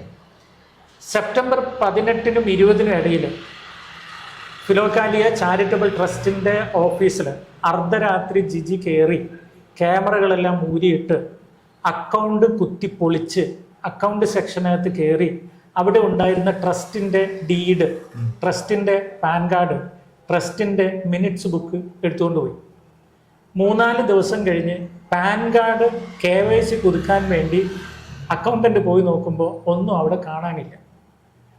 ആര് മോഷ്ടിച്ചു എന്നുള്ളത് പേടിയായി. നോക്കിയപ്പം നമ്മുടെ പഞ്ചിങ് മെഷീൻ തല്ലി പൊട്ടിച്ചിട്ടുണ്ട്, ക്യാമറകൾ ഊരിയിട്ടിട്ടുണ്ട്, ലോക്ക് കുത്തി തുറന്നിട്ടുണ്ട്. പ്രശ്നമായി. ഒരു കാരണവശാൽ ആരാന്ന് കണ്ടെത്താൻ പറ്റുന്നില്ല. ഞാനും പേടിച്ചു, കുടുങ്ങൂലേ. അങ്ങനെ ഇരിക്കെ കേസ് കൊടുക്കാൻ പോവുകയാണെന്ന് ഒരു വക്കീലിന്റെ മുമ്പിൽ വിളിച്ചിരുത്തി, ജിജിയും ടീമിനെയും വിളിച്ചിരുത്തി കേസ് കൊടുക്കും, റോട്ടിലെ ക്യാമറയെ പരിശോധിച്ചാൽ രാത്രി ആരെങ്കിലും കയറിയാൽ അറിയാമെന്ന് പറഞ്ഞപ്പം ജിജി പറഞ്ഞു ഞാനാണ് അത് മോഷ്ടിച്ചു കൊണ്ടുപോയെന്ന് പറഞ്ഞു. മൊത്തമൊക്കെ പറഞ്ഞു, ഞാനെല്ലാം സാക്ഷികളുണ്ട്. അപ്പം മോഷ്ടിച്ചു കൊണ്ടുപോയത് ആളായത് കൊണ്ട് ശ്രദ്ധിച്ച് കേൾക്കണേ, ഞാൻ ആളോടൊരു കാര്യം പറഞ്ഞു, ആ ഫയലുകളെല്ലാം തിരിച്ചിവിടെ വരണം. തിരിച്ചിവിടെ വന്നാൽ മാത്രമേ KYC പുതുക്കാൻ എനിക്ക് സാധിക്കുള്ളൂ എന്ന് ഞാൻ പറഞ്ഞു. ഇപ്പോൾ അവർ പറയുന്ന ന്യായം എന്താണെന്ന് വെച്ചാൽ, ഞാൻ ബെയിൽ കണ്ടീഷനിലായിപ്പോയി, KYC പുതുക്കാൻ പറ്റുന്നില്ല, അതുകൊണ്ട് എന്നെ മാനേജിങ് ട്രസ്റ്റി സ്ഥാനത്ത് നിന്ന് മാറ്റി അവൾ മാനേജിങ് ട്രസ്റ്റി ആയി എന്നാണ് പറഞ്ഞത്. തുടക്കത്തിലെ ഞാൻ പറഞ്ഞായിരുന്നു ഒരു ഈഗോ ഇഷ്യൂ ഉണ്ടെന്ന്. ആൾക്ക് മാനേജിങ് ട്രസ്റ്റി ആവണമെന്നും ഞാൻ മാനേജിങ് ട്രസ്റ്റിഷിപ്പ് ഇട്ടേച്ച് പോകണമെന്നും കുറേ നാളായിട്ട് ആള് ആഗ്രഹിക്കുന്ന ഒരു കാര്യമാണ്. ഭാര്യയും ഭർത്താവും. അതിന് കാരണമുണ്ട്. അവർ 1 രൂപയുടെ മാൽ പ്രാക്ടീസ് നടത്തുമ്പോൾ ഞാൻ നിരന്തരം ചോദ്യം ചെയ്യും. സൈനിങ് അതോറിറ്റിയിൽ ഞാനില്ലെങ്കിൽ എനിക്കെന്ത് ചോദ്യം ചെയ്യാൻ അവകാശം? അവർക്ക് തോന്നിയതുപോലെ ഒപ്പിടാം, തോന്നിയതുപോലെ എന്തും ചെയ്തുകൂടെ? അല്ല, മാരിയോ ജോസഫിന് പറയാൻ പറ്റില്ലേ, എടി നീ അത് ചെയ്യരുതേ, മോശമാ, തെറ്റാണ്. അവള്, അപ്പൻ, അമ്മ, അവളുടെ ഫ്രണ്ട്, ഇത്രയും പേര് ഭൂരിപക്ഷം നിൽക്കുമ്പോൾ ട്രസ്റ്റിൽ എന്റെ ഒരു വോയിസിന് എന്ത് വിലയാ ഉള്ളത്? എന്നാലും പറഞ്ഞിട്ടുണ്ടോ ഇത് കാണിക്കുന്നത്? ഇഷ്ടം പോലെ പറഞ്ഞ സമയത്ത് എന്നെ ബോർഡ് മീറ്റിംഗിന്റെ ഇടയിൽ എന്നെ പിച്ചിയിട്ടുണ്ട്, എന്നെ തല്ലിയിട്ടുണ്ട്. ബോർഡ് മീറ്റ് നടക്കുമ്പോൾ കണ്ട സ്റ്റാഫുകൾ ഇവിടെ ഉണ്ട്. എന്നെ പിച്ചിയിട്ട് കയ്യിലൊക്കെ അതിന്റെ അടയാളം കുറെ നാളുണ്ടായിരുന്നു. അതുപോലെ എന്നെ തല്ലിയിട്ടുണ്ട്. ഞാൻ ഒറ്റക്കാണ്, അവർ ഒന്നിച്ചാണ്. ബോർഡ് മീറ്റിൽ അവർ വിളിച്ച തെറികൾ ഞാൻ റെക്കോർഡ് ചെയ്ത് വെച്ചത് അവളുടെ സ്വഭാവമാണ്. ഞാൻ താങ്കളെ കേൾപ്പിക്കേണ്ടതാണ്, പക്ഷെ കേൾപ്പിക്കില്ല. അപ്പൊ ആ മോഷ്ടിച്ച് കൊണ്ടുപോയ സാധനം തിരിച്ചു കൊണ്ടുവരാത്തത് കൊണ്ടാണ് KYC പുതുക്കാൻ പറ്റാത്തത്. ഇതും പറഞ്ഞിട്ടാണ് എന്നെ അതിൽ നിന്ന് പുറത്താക്കുന്നത്. അപ്പൊ പുറത്താക്കുമ്പോൾ അവർക്ക് ഓൾറെഡി ഒരു ആഗ്രഹമുണ്ട്. ഞാൻ ഒപ്പിടാതെ ഒന്നും നടക്കുന്നില്ല അവിടെ. അവർക്കിപ്പോൾ അവരുടെ ബന്ധുവിന് എന്തെങ്കിലും കൊടുക്കണം, സ്വന്തക്കാർക്ക് എന്തെങ്കിലും കൊടുക്കണം, അവർക്ക് ഇഷ്ടമുള്ള എന്തെങ്കിലും കൊടുക്കണം എന്ന് വിചാരിക്കും. എൻ്റെ ഒപ്പ് വേണ്ടേ? അപ്പം ഞാൻ കാര്യം ചോദിച്ചിട്ടല്ലേ ഒപ്പിടുള്ളൂ. കഴിഞ്ഞ ഒരു വർഷമായിട്ട് അപ്പം മുതൽ ഇവർ പ്ലാൻഡാണ് എങ്ങനെയെങ്കിലും എന്നെ ഈ മാനേജിങ് ട്രസ്റ്റിഷിപ്പ് ഒന്ന് ഒഴിവാക്കണം. അപ്പോൾ പിന്നെ ഭൂരിഭാഗത്തിന് എന്ത് തീരുമാനം എടുക്കാം, എന്തും ചെയ്യാമല്ലോ അവർക്ക് ഇഷ്ടമുള്ളവർക്ക്. അതിനുവേണ്ടി ഇപ്പം ചെയ്തതാണ് സത്യം. പിന്നെ ട്രസ്റ്റി സൈനിങ് അതോറിറ്റി ഷിപ്പിൽ നിന്ന് കാലാകാലത്ത് ട്രസ്റ്റിൽ നിന്ന് ആളുകളെ മാറ്റാനുള്ള അനുവാദമുണ്ട്. അത് ആ നിയമം അനുസരിച്ചാണ് ഞാൻ മാറ്റിയിരിക്കുന്നത് എന്ന് പറയുന്നത്. അപ്പോൾ എന്നെ മാറ്റണം എന്നൊരു തീരുമാനത്തിൽ മാറ്റിയതാണ് തീർച്ചയായും. ഇനി എന്നോട് പേഴ്സണലി ചോദിച്ചാൽ, അപ്പോൾ ഇനി വെറും ഒരു ട്രസ്റ്റി ആയിട്ട് അതിൽ തുടരാൻ ആഗ്രഹമുണ്ടോ എന്ന് ചോദിച്ചാൽ ഞാൻ പറയും എനിക്ക് പേഴ്സണലി ആഗ്രഹമില്ല. പക്ഷെ അങ്ങ് തുടങ്ങിയ പ്രസ്ഥാനമല്ലേ? ആണ്, പക്ഷെ അത് അവർ നോട്ടം ഇട്ടിരിക്കുന്നത് കൊണ്ട് അവർ കൊണ്ടുപോകട്ടെ എന്നുള്ള ഒരു ചിന്ത എൻ്റെ തലയിൽ വരിക. കാരണം ഞാൻ ചോദിച്ചോട്ടെ, നമ്മളൊരു ക്രിക്കറ്റ് ബോൾ എത്ര നേരം നമുക്ക് ഞെക്കി പിടിക്കാൻ പറ്റും? കുറേ കഴിയുമ്പോൾ നമ്മുടെ കൈ വേദനിച്ചിട്ട് തെറിച്ചു പോകില്ലേ? അത്രേ ഉള്ളൂ. ഇത് ഞാനിങ്ങനെ പിടിച്ചു. അതൊരു വലിയ പ്രസ്ഥാനമല്ലേ? വലിയ പ്രസ്ഥാനമാണ്. അവർക്കൊരു ആഗ്രഹമുണ്ട്. അവിടെ ധ്യാന കേന്ദ്രങ്ങളൊക്കെ ഉള്ളൊരു പ്രസ്ഥാനമല്ലേ? ഇതിന് ധ്യാന കേന്ദ്രം ഇല്ല. ഇതിനൊരു 50 പേർക്ക് സ്വസ്ഥമായി താമസിക്കാവുന്ന ഫാമിലി അക്കാഡമി, കുടുംബ വിജ്ഞാന കേന്ദ്രം. ലക്ഷ്യം തന്നെ കുടുംബത്തിൽ വഴക്കുള്ളവർ അവിടെ വരിക, മാരിയും ജിജിയും ഇരുന്ന് കുടുംബത്തെ നേരെയാക്കി വിടുക എന്നുള്ളതാണ് ലക്ഷ്യം. അത് പൊളിഞ്ഞു പോവുകയാണെങ്കിൽ പിന്നെ ആ പ്രസ്ഥാനം ഞാൻ അതിൽ കയറി അള്ളി പിടിച്ചിട്ട് കാര്യമില്ലല്ലോ. എൻ്റെ ഒരു സ്വപ്നമാണ്. ഞാൻ ഇപ്പോഴും പ്രാർത്ഥിക്കുന്നത് എന്താ, ദൈവം ഒരുപക്ഷെ ഇത്രയും വലിയ തകർച്ചയിൽ നിന്നും മാരിയോയെയും ജിജിയെയും കൈപിടിച്ചുയർത്തിയിട്ട് ലോകത്തിനൊരു വലിയ വിറ്റ്നസ് ആക്കി മാറ്റി, പബ്ലിക്കില് പോലും പരസ്പരം കരിവാരി തേച്ചാലും വീണ്ടും റീയുണൈറ്റ് ചെയ്യാനും ദൈവത്തിന് സാക്ഷിയാകാനുമുള്ള അവസരമുണ്ട് എന്ന് എന്നാണോ മാരിയോയ്ക്ക് പറയാൻ പറ്റുന്നത്, അന്ന് ആ പ്രസ്ഥാനത്തിൽ മാരിയോ ഉണ്ടാവും. അങ്ങനെ പറയും മാരിയോ, അങ്ങനെ പറയുന്നൊരു ദിവസം ഉണ്ടാവും. ഞാൻ അതേ ആഗ്രഹിക്കുന്നു. കാര്യം എന്താണെന്നറിയോ, ലോകത്തിൽ അങ്ങനെ ഒരു അക്കാഡമി ഇല്ല. ഫാമിലി അക്കാഡമി എന്നൊരു അക്കാഡമി ഇല്ല, ഫിലോക്കാലിയ ഫാമിലി അക്കാഡമി. ഞാനത് തുടങ്ങാനുള്ള കാരണം, താങ്കൾ MTH എടുക്കാൻ അവിടെ ഒരു അക്കാഡമി ഉണ്ട്, ഒരു സ്ഥാപനമുണ്ട്. ഒരു ഡോക്ടറിന്, ഒരു എഞ്ചിനീയറിന്, ഒരു നഴ്സിന്, എന്തിന് ഏറെ ഇപ്പം ക്ലീനിങ്ങിന് പോലും പഠിപ്പിച്ചു കൊടുക്കാനുള്ള ട്രെയിനിങ് സെൻ്ററുകളുണ്ട്. പക്ഷെ ഒരു ഭർത്താവ് എങ്ങനെയായിരിക്കണം, ഭാര്യ എങ്ങനെയായിരിക്കണം, മക്കൾ എങ്ങനെയായിരിക്കണം, മരുമക്കൾ എങ്ങനെയായിരിക്കണം, നാത്തൂൻ എങ്ങനെയായിരിക്കണം, ഇൻലോസ് എങ്ങനെയായിരിക്കണം, എങ്ങനെ പെരുമാറണം എന്നൊക്കെ കാലത്തിനനുസരിച്ച് പഠിപ്പിച്ചു കൊടുക്കാൻ, സൈക്കോ സ്പിരിച്വാലിറ്റി വെച്ച് പഠിപ്പിച്ചു കൊടുക്കുന്ന ഒരു പ്രസ്ഥാനം ഇല്ല. പ്രായമായി കല്യാണം കഴിക്കാൻ പറഞ്ഞു, കല്യാണം കഴിച്ചതേ ഉള്ളൂ. അപ്പൊ അങ്ങനെ ഒരു പ്രസ്ഥാനമാണ് ഈ ഫിലോക്കാലിയ ഫാമിലി അക്കാഡമി. യുണീക്കാണ്, ലോകത്തിൽ തന്നെ ആദ്യമായിട്ടാണെന്നാണ് ഞാൻ പറയുക. ആ ഒരു പ്രസ്ഥാനത്തിന് വേണ്ടി മനോഹരമായ സ്ഥലമാ ദൈവം തന്നെ, മനോഹരമായ അക്കോമഡേഷൻ സൗകര്യം തന്നത്. പക്ഷേ ഞാൻ നേരത്തെ പറഞ്ഞ ഈ എക്സ്ക്ലൂസീവ് ടീമുകളുടെ ഒരു പ്രശ്നം, ആ ഫാമിലിക്ക് മാത്രം അത് എൻജോയ് ചെയ്താൽ മതി, ലോകം എല്ലാവരും എൻജോയ് ചെയ്യണ്ട എന്നൊരു ചിന്ത അവരുടെ തലയിൽ കിടക്കുന്നു. എന്നെ സംബന്ധിച്ചിടത്തോളം ഇത് ലോകത്തിൻ്റെതാണ്, ആ പ്രസ്ഥാനം താങ്കളുടേതുമാണ്. തീർച്ചയായിട്ടും എല്ലാവരുടെയും പണമല്ലേ? എല്ലാവരുടെയും പണമാണ്. അതാണ് ഞാനും അവരും തമ്മിലുള്ള വ്യത്യാസം. അവർക്ക് അത് അവരുടെ സ്വന്തം. ഇന്നലെയും വാഹനം അവിടെ കൊണ്ടുപോയിട്ട് അവിടെ ഉണ്ടായിരുന്ന മുഴുവൻ തേങ്ങയും പെറുക്കി വീട്ടുകാർ പോയെന്ന് പറഞ്ഞു. അപ്പം ഞാൻ പെട്ടെന്ന് ഇങ്ങനെ ചിന്തിച്ചു, സത്യം പറഞ്ഞാൽ ആ തേങ്ങ പെറുക്കി വിറ്റിട്ട് അതിൻ്റെ കാശ് ട്രസ്റ്റ് കൊണ്ടിടുക ചെയ്യുന്നത്. അതൊരു വീട്ടുകാരുടെ സാധനമല്ല. ഇന്നലെയും പെറുക്കി കൊണ്ടുപോയെന്ന് പറഞ്ഞു. അയൽവാസി വിളിച്ചിട്ട് പറയാണ് ഇത്രയും സാധനങ്ങൾ അവിടെ നിന്ന് പെറുക്കി കൊണ്ടുപോയെന്ന്. അപ്പോൾ that is A issue for me. എന്നെ സംബന്ധിച്ച് ഞാൻ ജീവിച്ചത് കത്തോലിക്ക വൈദികരുടെ കൂടെയാണ്. അവർക്കുള്ള കോൺഗ്രിഗേഷൻ്റെ എല്ലാം അവരാരും എടുത്തുകൊണ്ട് പോകാനുള്ളതല്ല, അത് കോൺഗ്രിഗേഷൻ്റെ മൊത്തമാണ്, എല്ലാ അച്ഛന്മാർക്കുള്ളതാണ്. ഞാൻ പറഞ്ഞ മനസ്സിലായി, അവരെ ആശ്രയിക്കുന്ന സകല മനുഷ്യർക്കുള്ളതാണ്. ആ ഒരു കൺസെപ്റ്റാണ് എന്നെ. അപ്പോൾ എന്നെ സംബന്ധിച്ചിടത്തോളം ഈ ഫിലോക്കാലിയ ഫാമിലി അക്കാഡമി എന്നാണോ ഇത് പൊതുജനത്തിൻ്റെതാണെന്ന് തിരിച്ചറിഞ്ഞ്, പൊതുജനത്തിൻ്റെ നന്മക്കാണെന്ന് തിരിച്ചറിഞ്ഞ്, മാരിയോയുടെ തെറ്റുകുറ്റങ്ങൾ ജിജിയും പുറത്ത്, ജിജിയുടെ തെറ്റുകുറ്റങ്ങൾ മാരിയോയും പുറത്ത് പൂർവാധികം ശക്തിയോടെ വരുന്നത്, അന്ന് ഞാൻ ഫിലോക്കാലിയ ചാരിറ്റബിൾ ട്രസ്റ്റിലെ ആ പ്രസ്ഥാനത്തിൽ സ്ഥാനം ഏറ്റെടുക്കാൻ തയ്യാറാണ്. ഇപ്പോഴത്തെ അവസ്ഥയിൽ എനിക്ക് പറ്റില്ല. കാരണം ഇപ്പോൾ കേസ് മുന്നോട്ട് പോകും, പൊതുജനം കേസ് കൊടുക്കും, ഞാനും കേസ് കൊടുക്കും, പല കേസുകൾ വരാൻ പോകും. അതിൻ്റെ ഇടയിലെല്ലാം എന്നെ വലിച്ചെടുക്കേണ്ടി വരും. ഒരു തെറ്റും ചെയ്യാതെ ഞാൻ അതിനെല്ലാം ക്രൂശീകരിക്കപ്പെടേണ്ടി വരും. അവരായിട്ട് എന്നെ പുറത്താക്കിയത് കൊണ്ട് ഞാൻ സമാധാനമായിരിക്കും. പക്ഷെ ഈ സംഭവങ്ങളൊക്കെ നടത്തിക്കാതെ ഒരു കോംപ്രമൈസിലേക്ക് എത്തിക്കാൻ താങ്കൾ തയ്യാറല്ലേ? ഞാൻ തയ്യാറാണ്, പക്ഷെ അവർ തയ്യാറല്ല. ഈ ട്രസ്റ്റിൻ്റെ ഏറ്റവും മോഡേണായ ഹൈടെക് ആയ ഒരു ട്രസ്റ്റ് ഫോം ചെയ്തതിൻ്റെ പേരാണ് ഫിലോകാലിയ ഫൗണ്ടേഷൻ. അത് ROCയിൽ രജിസ്ട്രേഷൻ ചെയ്തത് MCA പോർട്ടലിൽ സെക്ഷൻ 8 കമ്പനി, മൊത്തം ഓൺലൈനാണ്. അതിലിപ്പോൾ ഞാനും സാംസണും നമ്മുടെ ദേവസ്യ മാഷും ഉള്ളത്. ജിജിക്ക് ഈ നിമിഷവും അതിലേക്ക് വരാം, എൻ്റെ മക്കൾക്കും അതിലേക്ക് വരാം. അവരുടെ ബന്ധുക്കാർ വേറെ ആരും പാടില്ല. കാരണം ബന്ധുക്കാരാണ് ഈ വിഷയങ്ങൾ ഇത്രത്തോളം അപകടത്തിലേക്ക് എത്തിച്ചത്. വന്നു കഴിഞ്ഞാൽ എന്ത് ചെയ്യാമെന്നറിയാം? ഈ ഫിലോകാലിയ ഫാമിലി അക്കാഡമിയെയും ഫിലോകാലിയ ചാരിറ്റബിൾ ട്രസ്റ്റിനെയും സമാന ഇൻസ്റ്റിറ്റ്യൂഷനിൽ മെർജ് ചെയ്യാനുള്ള ഇന്ത്യൻ ട്രസ്റ്റ് ആക്ട് നിയമമുണ്ട്. ആ നിയമം വെച്ചിട്ട് ഇത് ഒറ്റൊരു പ്രസ്ഥാനമാക്കി മാറ്റാം. ഫിലോകാലിയ ഫൗണ്ടേഷൻ ഒരേ ഒരു പ്രസ്ഥാനം. അതിനകത്ത് ഫാമിലിയേക്കാൾ കൂടുതൽ ഫാമിലിയിൽ നിന്നല്ലാത്ത ആളുകൾ ഉണ്ടാകും. അപ്പോൾ ഫാമിലിക്ക് മാത്രം ഒറ്റക്കൊരു തീരുമാനം എടുക്കാൻ പറ്റില്ല. എല്ലാവരും കൂടെ ജനറൽ ബോഡി കൂടി തീരുമാനിക്കുന്ന അവസ്ഥയിലെത്തും. ഇതിൻ്റെ സുതാര്യത കൂടും. മാരിയോ എന്ത് ലക്ഷ്യത്തിൽ ഇത് തുടങ്ങിയോ അത് പൂർത്തിയാക്കാനും പറ്റും. പക്ഷേ അതിന് ജിജി തയ്യാറല്ല ഈ നിമിഷം വരെയും എന്നതാണ് അടിസ്ഥാന പ്രശ്നം. അതാണ് നിങ്ങളുടെ കുടുംബ പ്രശ്നം. ഇത്രയേ ഉള്ളൂ പ്രശ്നം. ബേസിക് അത് മാത്രമേ പ്രശ്നം. അതുകൊണ്ടാണ് ഈ സാംസനെ വേറെ ചീത്ത വാക്ക് ഉപയോഗിച്ചത്, മാഷിനെ തീവ്രവാദി എന്ന് ഉപയോഗിച്ചത്, എന്നെ മാനസിക രോഗി എന്നൊക്കെ. അങ്ങനെയെങ്കിലും ഇവരിട്ടേച്ച് പോകുമെന്ന് വിചാരിച്ചിട്ട് ചെയ്ത് അവരെല്ലാം അങ്ങ് പോയാൽ വീണ്ടും ഞാനും കുടുംബം മാത്രമാവുമല്ലോ.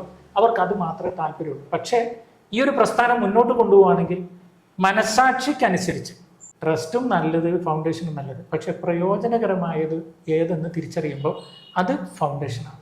ഞാൻ അതിൻ്റെ കൂടെ നിൽക്കും. അത് മാത്രമേ ഇതിനൊരു ഗുണമുണ്ട്. ഇതിന് CSRന് സഹായത്തിന് എളുപ്പമുണ്ട്, ഡർപ്പൻ സഹായത്തിന് എളുപ്പമുണ്ട്, FCRA കിട്ടാൻ എളുപ്പമുണ്ട്. നമുക്ക് ലോകത്ത് എവിടെയും വേണമെങ്കിൽ ഇതിന് ബ്രാഞ്ചസ് തുടങ്ങാൻ പറ്റും. എന്ന് പറഞ്ഞാൽ ഗ്ലോബലി നമുക്ക് ദൈവവചനവുമായി സന്ദർശിക്കാനുള്ള ഒരു ഓപ്പൺ സ്പേസ് കിട്ടിയിട്ട് നമ്മൾ എന്തിനെ കുടിസായിട്ട് ഞാനേ ഭാര്യ മക്കളെന്ന് ചിന്തിക്കേണ്ട കാര്യം എന്താണ്? പക്ഷേ അവിടെയും ഭാര്യ വലുതാണ്, മക്കൾ വലുതാണ്. ബൈബിൾ അത് പ്രത്യേകം പറയുന്നുണ്ട്. കുടുംബമാണ് ഏറ്റവും വലിയ. തീർച്ചയായും ഞാൻ കുടുംബത്തിന് ചെയ്യേണ്ടതെല്ലാം ചെയ്തു കൊടുത്തിട്ടുണ്ട്. എല്ലാവരും ഇപ്പോൾ കംപ്ലൈൻറ്റ് എഴുതാറുണ്ട്, മക്കളെ പോയി നോക്കാത്ത താൻ എന്നാ സുവിശേഷം പറയുന്നത് ചോദിക്കാറുണ്ട്. മക്കളെ ഇപ്പോൾ പോയി നോക്കാൻ ഞാൻ ചെന്നാൽ എന്നെ ജയിലിൽ പിടിച്ചിടും. കാരണം ഞാൻ ബെയിൽ കണ്ടീഷനിൽ വീട്ടിൽ പോകാൻ പാടില്ല. പിന്നെ എങ്ങനെ മക്കളെ പോയി കാണും? അതുകൊണ്ടാണ് പോകാത്തത്. അല്ല, വേറെ വഴിയില്ലാത്തതുകൊണ്ടല്ല. അല്ല, ഞാനിപ്പോൾ പോകും.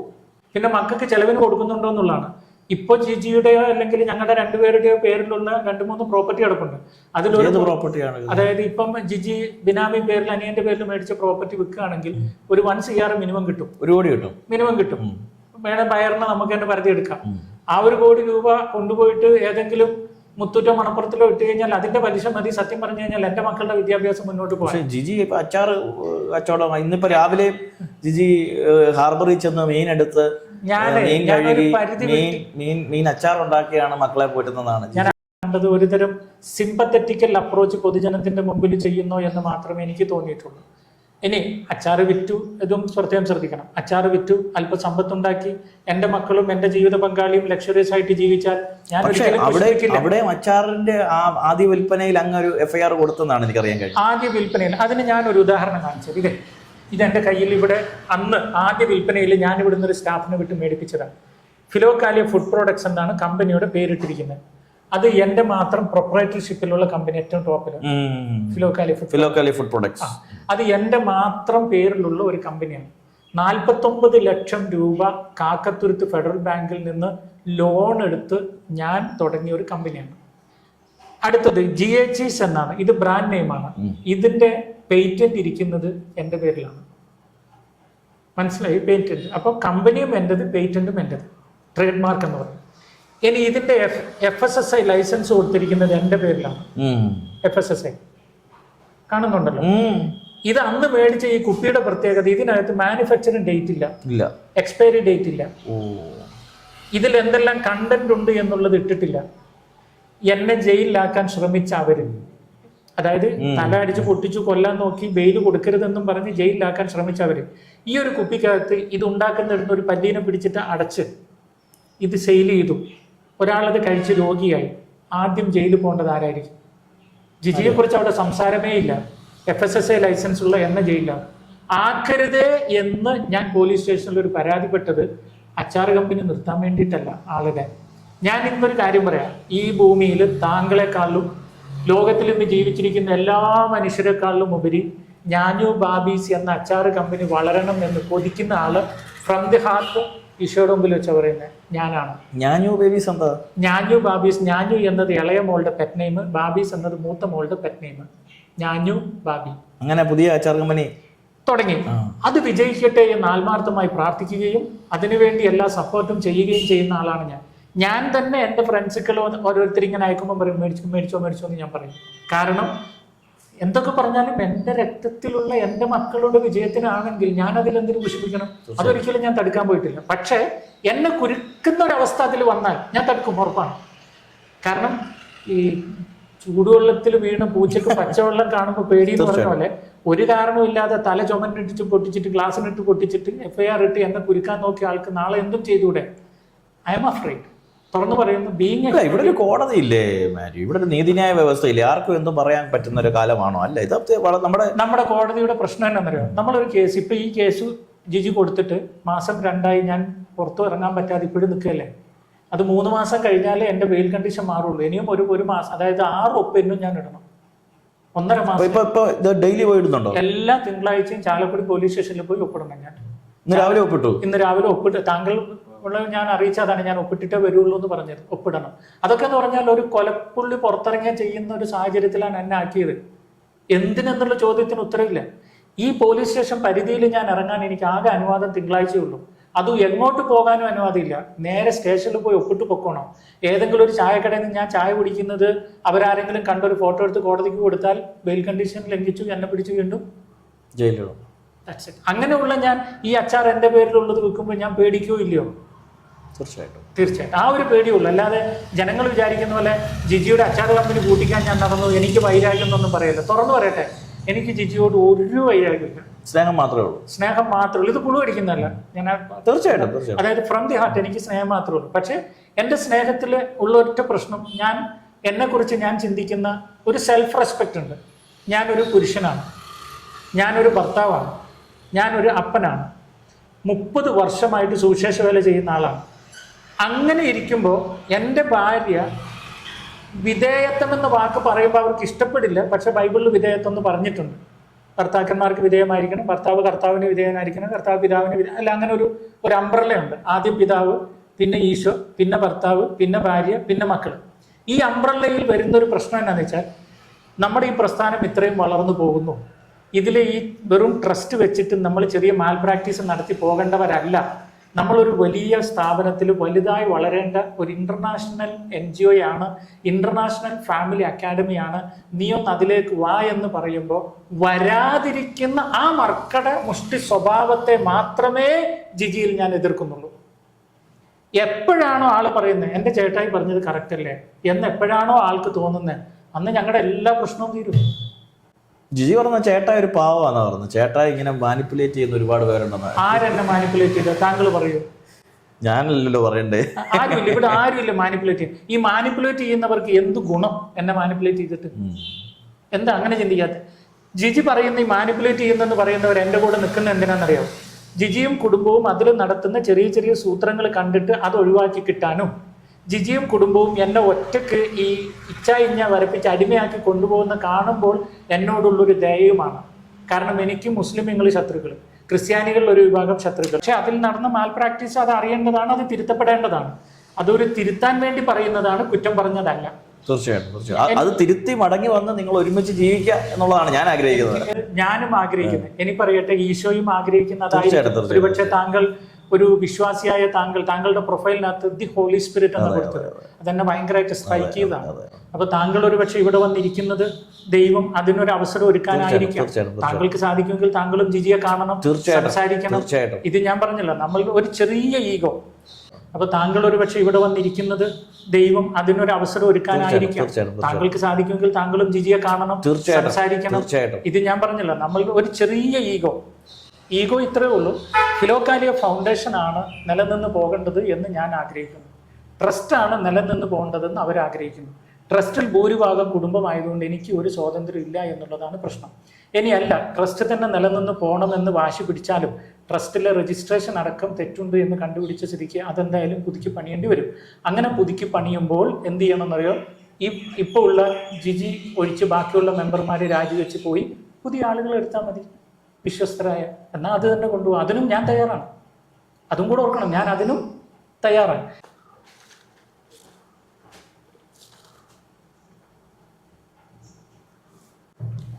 ഞാൻ അതും കൂടെ അറിയണം കേട്ടോ. സാംസണെയും മാറ്റാം, മാഷിനെയും മാറ്റാം, ജിജിയും കൊച്ചും കൂടെ വായോ, പിന്നെ പുറത്തുനിന്ന് എനിക്കിഷ്ടമുള്ള 2 പേരെ ഞാൻ എടുക്കാം എന്ന് ജിജി അറിയിച്ചപ്പോൾ അതിനും തയ്യാറായില്ല. ഇത്ര നാളും പറഞ്ഞത് അവരെ മാറ്റിയാൽ ഞാൻ വരാനായിരുന്നു. ഇപ്പം അതിനും തയ്യാറല്ല. ഒരു ക്രിസ്ത്യാനി എന്ന നിലയിൽ ഞാനൊരു മണൽത്തരി പോലെയാണ്. എൻ്റെ മേളിൽ കൂടെ അങ്ങോട്ടും ഇങ്ങോട്ടും ചവിട്ടി നടന്നാലും ഞാൻ ചിരിച്ചുകൊണ്ടിരിക്കും. എന്തുമാത്രം തെറി കമൻ്റ് എഴുതുന്നു, എന്നെ അതൊന്നും ബാധിക്കുന്നില്ല. ഞാൻ നന്മ ചെയ്തുകൊണ്ട് പോകുന്നു, ഞാൻ വചനം പറഞ്ഞുകൊണ്ട് പോകുന്നു. It's not going to affect me. ശരിക്കും പറഞ്ഞു കഴിഞ്ഞാൽ ആരാണ് ഒരു ക്രിസ്ത്യാനി എന്ന് പറഞ്ഞാൽ, to know the character of a person don't look at his action but look at his reaction ആണ്. അതായത് നമ്മൾ ഇപ്പോൾ താങ്കൾ എന്നോട് കാണിക്കുന്നത് ഒരു ക്രിസ്ത്യാനിറ്റി സ്വഭാവമാണെന്ന് എനിക്കിപ്പോൾ വിധിക്കാൻ പറ്റില്ല. താങ്കളെ വേദനിപ്പിക്കുന്നത് എന്തെങ്കിലും ഞാൻ ചെയ്യുമ്പോൾ താങ്കളുടെ ഉള്ളിൽ നിന്ന് വരുന്ന അതാണ്. എന്നെ സംബന്ധിച്ചിടത്തോളം നിങ്ങൾ എത്ര ചെയ്താലും എനിക്ക് ഇത്രേ ഉള്ളൂ, ഇതിനപ്പുറത്തൊന്നും പറയാനില്ല. കുടുംബത്തിൻ്റെ പോലും ഞാൻ അത്രയും 10-20 വർഷം ഞാൻ ഇങ്ങനെ ഒതുക്കി വെച്ചു ചില കാര്യങ്ങൾ. ലാസ്റ്റ് 1 വർഷം നടന്ന ആ ഒരു സാമ്പത്തിക ക്രമക്കേടും ഞാൻ അത്രയും ഒളിപ്പിച്ചു വെച്ചു. ഗതികെട്ട് അവളായിട്ട് പുറത്തു പോയി കേസ് കൊടുത്തത് കൊണ്ടാണ് അത് പുറത്തു വന്നത്. ഇല്ലെങ്കിൽ ഇപ്പോഴും അത് പുറത്തു വരാതെ തന്നെ ഇത് സോൾവ് ചെയ്ത് റിക്കവർ ചെയ്ത് ഫൈനാൻസൊക്കെ തിരിച്ചെടുത്ത് അത് പാവപ്പെട്ടവർക്ക് വീട് വെച്ചു കൊടുത്ത് ഒക്കെ ഞാൻ ചെയ്യുമായിരുന്നു. കൊണ്ടുപോയ കാശൊക്കെ തിരിച്ചു പിടിച്ച് അതെല്ലാം റിക്കവർ ചെയ്ത് നന്നായിട്ട് കൊണ്ടുപോയായിരുന്നു. പക്ഷെ ആളുടെ ഈഗോ പൊട്ടിത്തെറിച്ചു. അതെന്ന് മാറുന്നു അന്നെല്ലാ പ്രശ്നവും ചെയ്തു. അങ്ങ് സ്വീകരിക്കാൻ റെഡിയാണ്? എന്ന് വന്നാലും സ്വീകരിക്കാൻ തയ്യാറാണ്, എന്ന് വന്നാലും. പക്ഷെ അതിന് എനിക്ക് ഞാൻ ഭർത്താവാണ്, ഒരു ഭർത്തൃഹുഡ് എനിക്ക് ഫീൽ ചെയ്യണം. അത് ഫീൽ ചെയ്യണമെങ്കിൽ ഈ ഒരു ചെറിയൊരു അനുസരണം വേണം. എൻ്റെ ഒരു പോയിന്റ് പിടി കിട്ടിയോ? ഞാൻ വേറെ ഒന്നും പറയുന്നില്ല അവളോട്. കുറേ കാശ് തരാനല്ല പറയുന്നത്, നീ അത് ചെയ്യും ഇത് ചെയ്യുന്നല്ല പറയുന്നത്. നമ്മുടെ പ്രസ്ഥാനം മുന്നോട്ട് കൊണ്ടുപോകാൻ ഇതൊന്നാകണം. അതിന് നിനക്ക് പറ്റാത്ത അജ്മലിനെയും സാംസനെയും മാഷിനെയും അവരെയും ഞാൻ ഒഴിവാക്കി തരാം. ഇതൊന്നാകണം, ഇത്രയും ഞാൻ. അതിന് തയ്യാറല്ലാത്ത കാലത്തോളം എനിക്ക് സ്വീകരിക്കാൻ പറ്റില്ല. എൻ്റെ ഒരു ആഗ്രഹം ഞാൻ താങ്കളോട് പറയട്ടെ, ഫിലോക്കാലിയ ഫാമിലി അക്കാഡമി അത് 10,000-കൾക്ക് ലക്ഷങ്ങൾക്ക് അനുഗ്രഹമാണ്. ഒരു കാര്യം കേട്ടെ, 25-ാം തീയതിയാണ് അവർ തല്ലാൻ വന്നത്. ഈ പ്രശ്നം ഉണ്ടാകുന്നത് 12, 13, 14 അവിടെ കപ്പിൾസിന് പ്രോഗ്രാമുണ്ട്. അന്ന് ജിജിയും വന്നിട്ടുണ്ട്. അന്നാണ് ജിജിയോ കുറേ മാസത്തിന് ശേഷം വരുന്നത്. വരുമ്പോൾ 4 വർഷമായിട്ട് ഭർത്താവും ഭാര്യയും പിണങ്ങി 2 നാട്ടിൽ താമസിക്കുന്നു. ഒരാൾ വിദേശത്തും ഒരാൾ നാട്ടിലും. ഇവർ ഒന്നിച്ച് വരാൻ മടിച്ചിട്ട് 2 കാറിൽ വന്നു. ഒരു റൂം തങ്ങൂലെന്ന് പറഞ്ഞ് 2 റൂമിൽ തങ്ങി. അവർ വന്നത് പിരിഞ്ഞു പോകാനാണ്. പക്ഷേ ഞാനും ജിജിയും ഒന്നിച്ചിരുന്ന് അവരെ ഒരേ കാറിൽ തിരിച്ച് ഒരു റിസോർട്ടിലേക്ക് വിട്ട് അവരുടെ 4 വർഷത്തെ ദാമ്പത്യം ഒന്നിപ്പിച്ചിട്ട് തിരിച്ചു വിട്ടതാണ് ഈ 25-ന് അടിയുണ്ടാവുന്നതിന് 4-5 ദിവസം മുമ്പ്.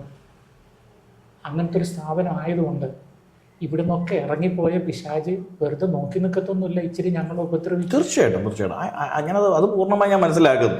അപ്പൊ ഒരു ചെറിയൊരു ഉപദ്രവം ഈ അന്തരീക്ഷ ശക്തിയിലുള്ള നമുക്ക് കാണാൻ പറ്റാത്ത ശക്തി ജിജിയുടെ ഉള്ളിൽ ഇൻഫ്ലുവൻസ് ചെയ്താകാം, അവളുടെ കുടുംബക്കാരുടെ ഉള്ളിലാകാം, എൻ്റെ ഉള്ളിലും ആകാം. ഇൻഫ്ലുവൻസ് ചെയ്ത് ഉണ്ടാക്കിയൊരു കെയോസ് ആണ്.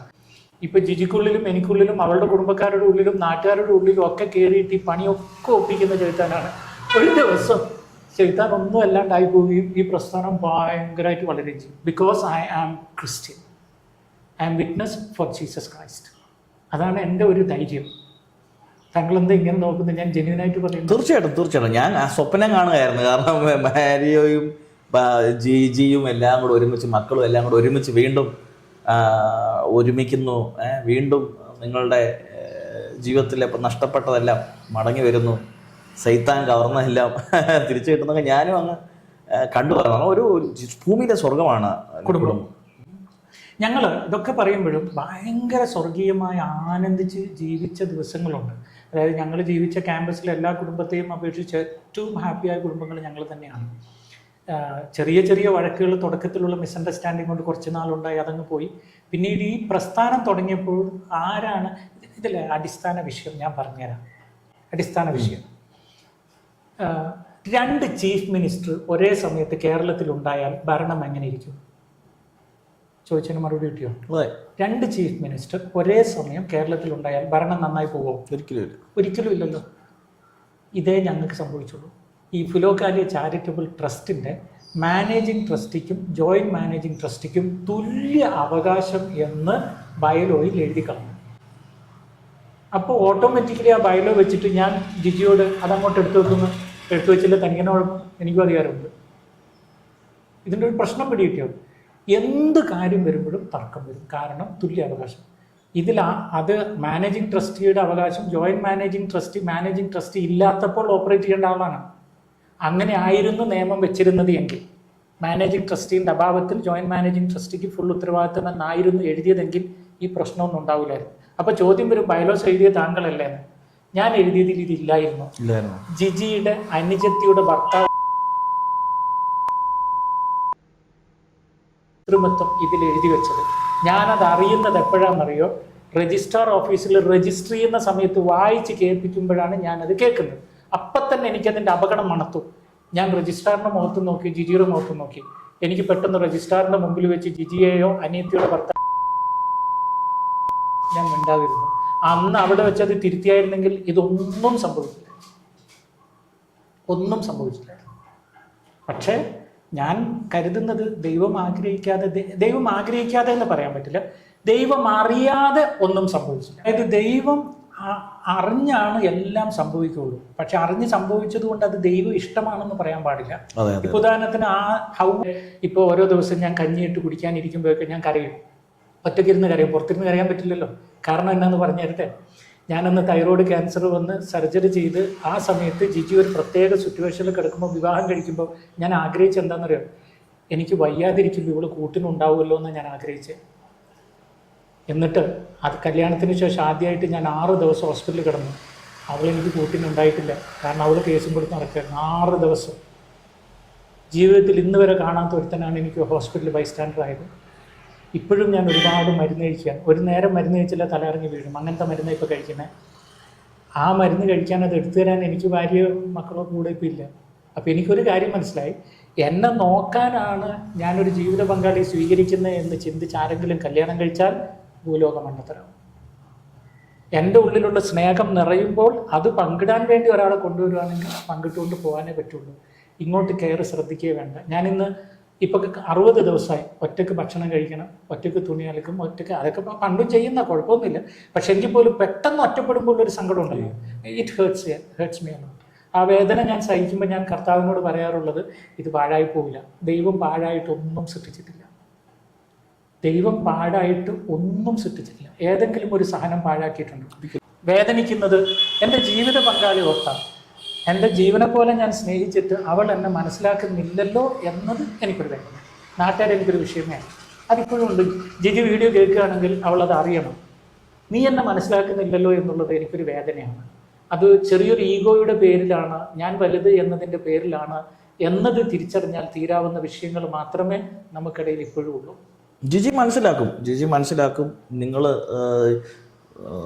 രണ്ടുപേരും മനസ്സിലാക്കും, രണ്ടുപേരും തിരിച്ചു വരും. എനിക്ക് പറയാനുള്ള ഒറ്റ കാര്യം, ദൈവം യോജിപ്പിച്ചതിനെ മനുഷ്യൻ വേർപിരിക്കരുത്. തീർച്ചയായും ദൈവം യോജിപ്പിച്ചതിനെ മനുഷ്യൻ വേർപിരിക്കരുത്. തീർച്ചയായും. ഞാൻ പക്ഷേ വക്കീൽ നോട്ടീസൊക്കെ അയച്ചു. എന്തിനാണെന്നറിയോ? അതും കൂടെ പറയാം. ഇനിയിപ്പോൾ അവളെ പക്ഷേ ജനങ്ങളോട് ഒരു ആൾ കേസ് കൊടുത്തു, വക്കീൽ നോട്ടീസ് കൊടുത്തു എന്നൊക്കെ ജിജി പറയാം. അതെന്തിനാന്ന് വെച്ച് കഴിഞ്ഞാൽ ഈ ബെയിൽ കണ്ടീഷൻ കാലത്ത് എനിക്ക് അവളെ കാണാനൊരു ഓപ്ഷനില്ല. അപ്പോൾ ഒരു കോടതിയിലൊരു ഇത് വെച്ച് കഴിഞ്ഞാൽ ഇവളെ വിളിപ്പിച്ച് കഴിഞ്ഞാൽ ഞങ്ങൾക്ക് അവിടെ ഇരുന്ന് കോടതിയുടെ കൗൺസിലർ വഴി ഞങ്ങൾക്ക് അങ്ങോട്ടും ഇങ്ങോട്ടും ഒക്കെ ഒന്ന് സംസാരിക്കാമല്ലോ നോർത്തിട്ട് ഞാനൊരു പെറ്റീഷൻ കൊടുത്തിട്ടുണ്ടില്ലെന്ന് ഞാൻ പറയുന്നില്ല. അത് ഡിവോഴ്സ് ചെയ്യുക എന്നുള്ള ലക്ഷ്യത്തോടെയല്ല, ഒന്ന് റീയുണൈറ്റ് ചെയ്യാൻ ഒരു കോമൺ പ്ലാറ്റ്ഫോമിൽ വരാനുള്ള അവസരത്തിന് വേണ്ടി ചെയ്തതാണ്. ക്ലിയർ ആയോ താങ്കൾ? ഞാൻ തീർച്ചയായിട്ടും വളരെ ക്ലിയർ ആണ്. മാരിയോയെ കണ്ട ശേഷം ഞാൻ ജിജിയെയും ഇളയ മകളെയും കാണുവാനായി അവരുടെ ക്ഷണപ്രകാരം ഫിലോക്കാലിയ ഓഫീസിലേക്ക് ചെന്നു. അവിടെ ചെന്നതും ഏകദേശം 1.5 മണിക്കൂറോളം ഓഫീസിലും അവരുടെ വീട്ടിലും അവരുടെ സ്ഥാപനത്തിലും ജിജി എന്നെ കൊണ്ടുപോയി. ഞങ്ങൾ ഒരുപാട് കാര്യങ്ങൾ സംസാരിച്ചു. ജിജി പറയുന്ന പ്രധാനപ്പെട്ട കാര്യം, ഇതെല്ലാം തികച്ചും വാസ്തവവിരുദ്ധമായ കാര്യങ്ങളാണ് ബ്രദറെ. ഒരിക്കലും ഫിലോക്കാലിയ ചാരിറ്റബിൾ ട്രസ്റ്റ് കുടുംബ ട്രസ്റ്റ് ആക്കാൻ കഴിയത്തില്ല എന്ന് നിങ്ങൾ തിരിച്ചറിയണം. ഞാൻ ഒരിക്കലും ചേട്ടായിയെ ട്രസ്റ്റിൽ നിന്ന് പുറത്താക്കിയിട്ടില്ല. അദ്ദേഹം ഇപ്പോഴും ട്രസ്റ്റിലെ ബോർഡ് മെമ്പർ തന്നെയാണ്. എന്നാൽ ഒരു വേദന നിറഞ്ഞ ഒരു കാര്യം എനിക്ക് അങ്ങയോട് പറയണം. എന്തെന്ന് ചോദിച്ചു കഴിഞ്ഞാൽ, ഞാൻ കഴിഞ്ഞ സെപ്റ്റംബറിൽ അമേരിക്കയിൽ പോയ സമയത്ത് ഞാനില്ലാതെ ഫിലോക്കാലിയ ചാരിറ്റബിൾ ട്രസ്റ്റിൻ്റെ ഓഫീസിൽ അദ്ദേഹം പുതിയൊരു പ്രസ്ഥാനം തുടങ്ങി. എന്നെ അറിയിക്കാതെ ഓഫീസിൻ്റെ ബോർഡ് പോലും അദ്ദേഹം മാറ്റി. അത് എനിക്ക് വല്ലാതെ വിഷമമായി. ഞാനത് ചോദ്യം ചെയ്തു.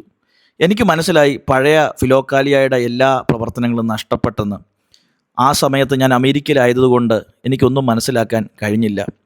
അതോടൊപ്പം തന്നെ ഞാൻ വന്നപ്പോൾ സ്റ്റാഫുകൾ ഞാൻ പറയുന്ന ഒന്നും കേൾക്കുന്നില്ല, വർക്ക് റിപ്പോർട്ടുകൾ തരുന്നില്ല. എല്ലാം അവർ രഹസ്യമായി മാരിയോ വഴി രഹസ്യ നീക്കങ്ങൾ നടത്തിക്കൊണ്ടിരിക്കുകയായിരുന്നു. അങ്ങനെ ഇരിക്കെ പല ഡോക്യുമെൻറ്റ്സും ഓഫീസിൽ നിന്ന് നഷ്ടപ്പെട്ടു. എനിക്ക് എന്തോ അപകടം മണത്തു.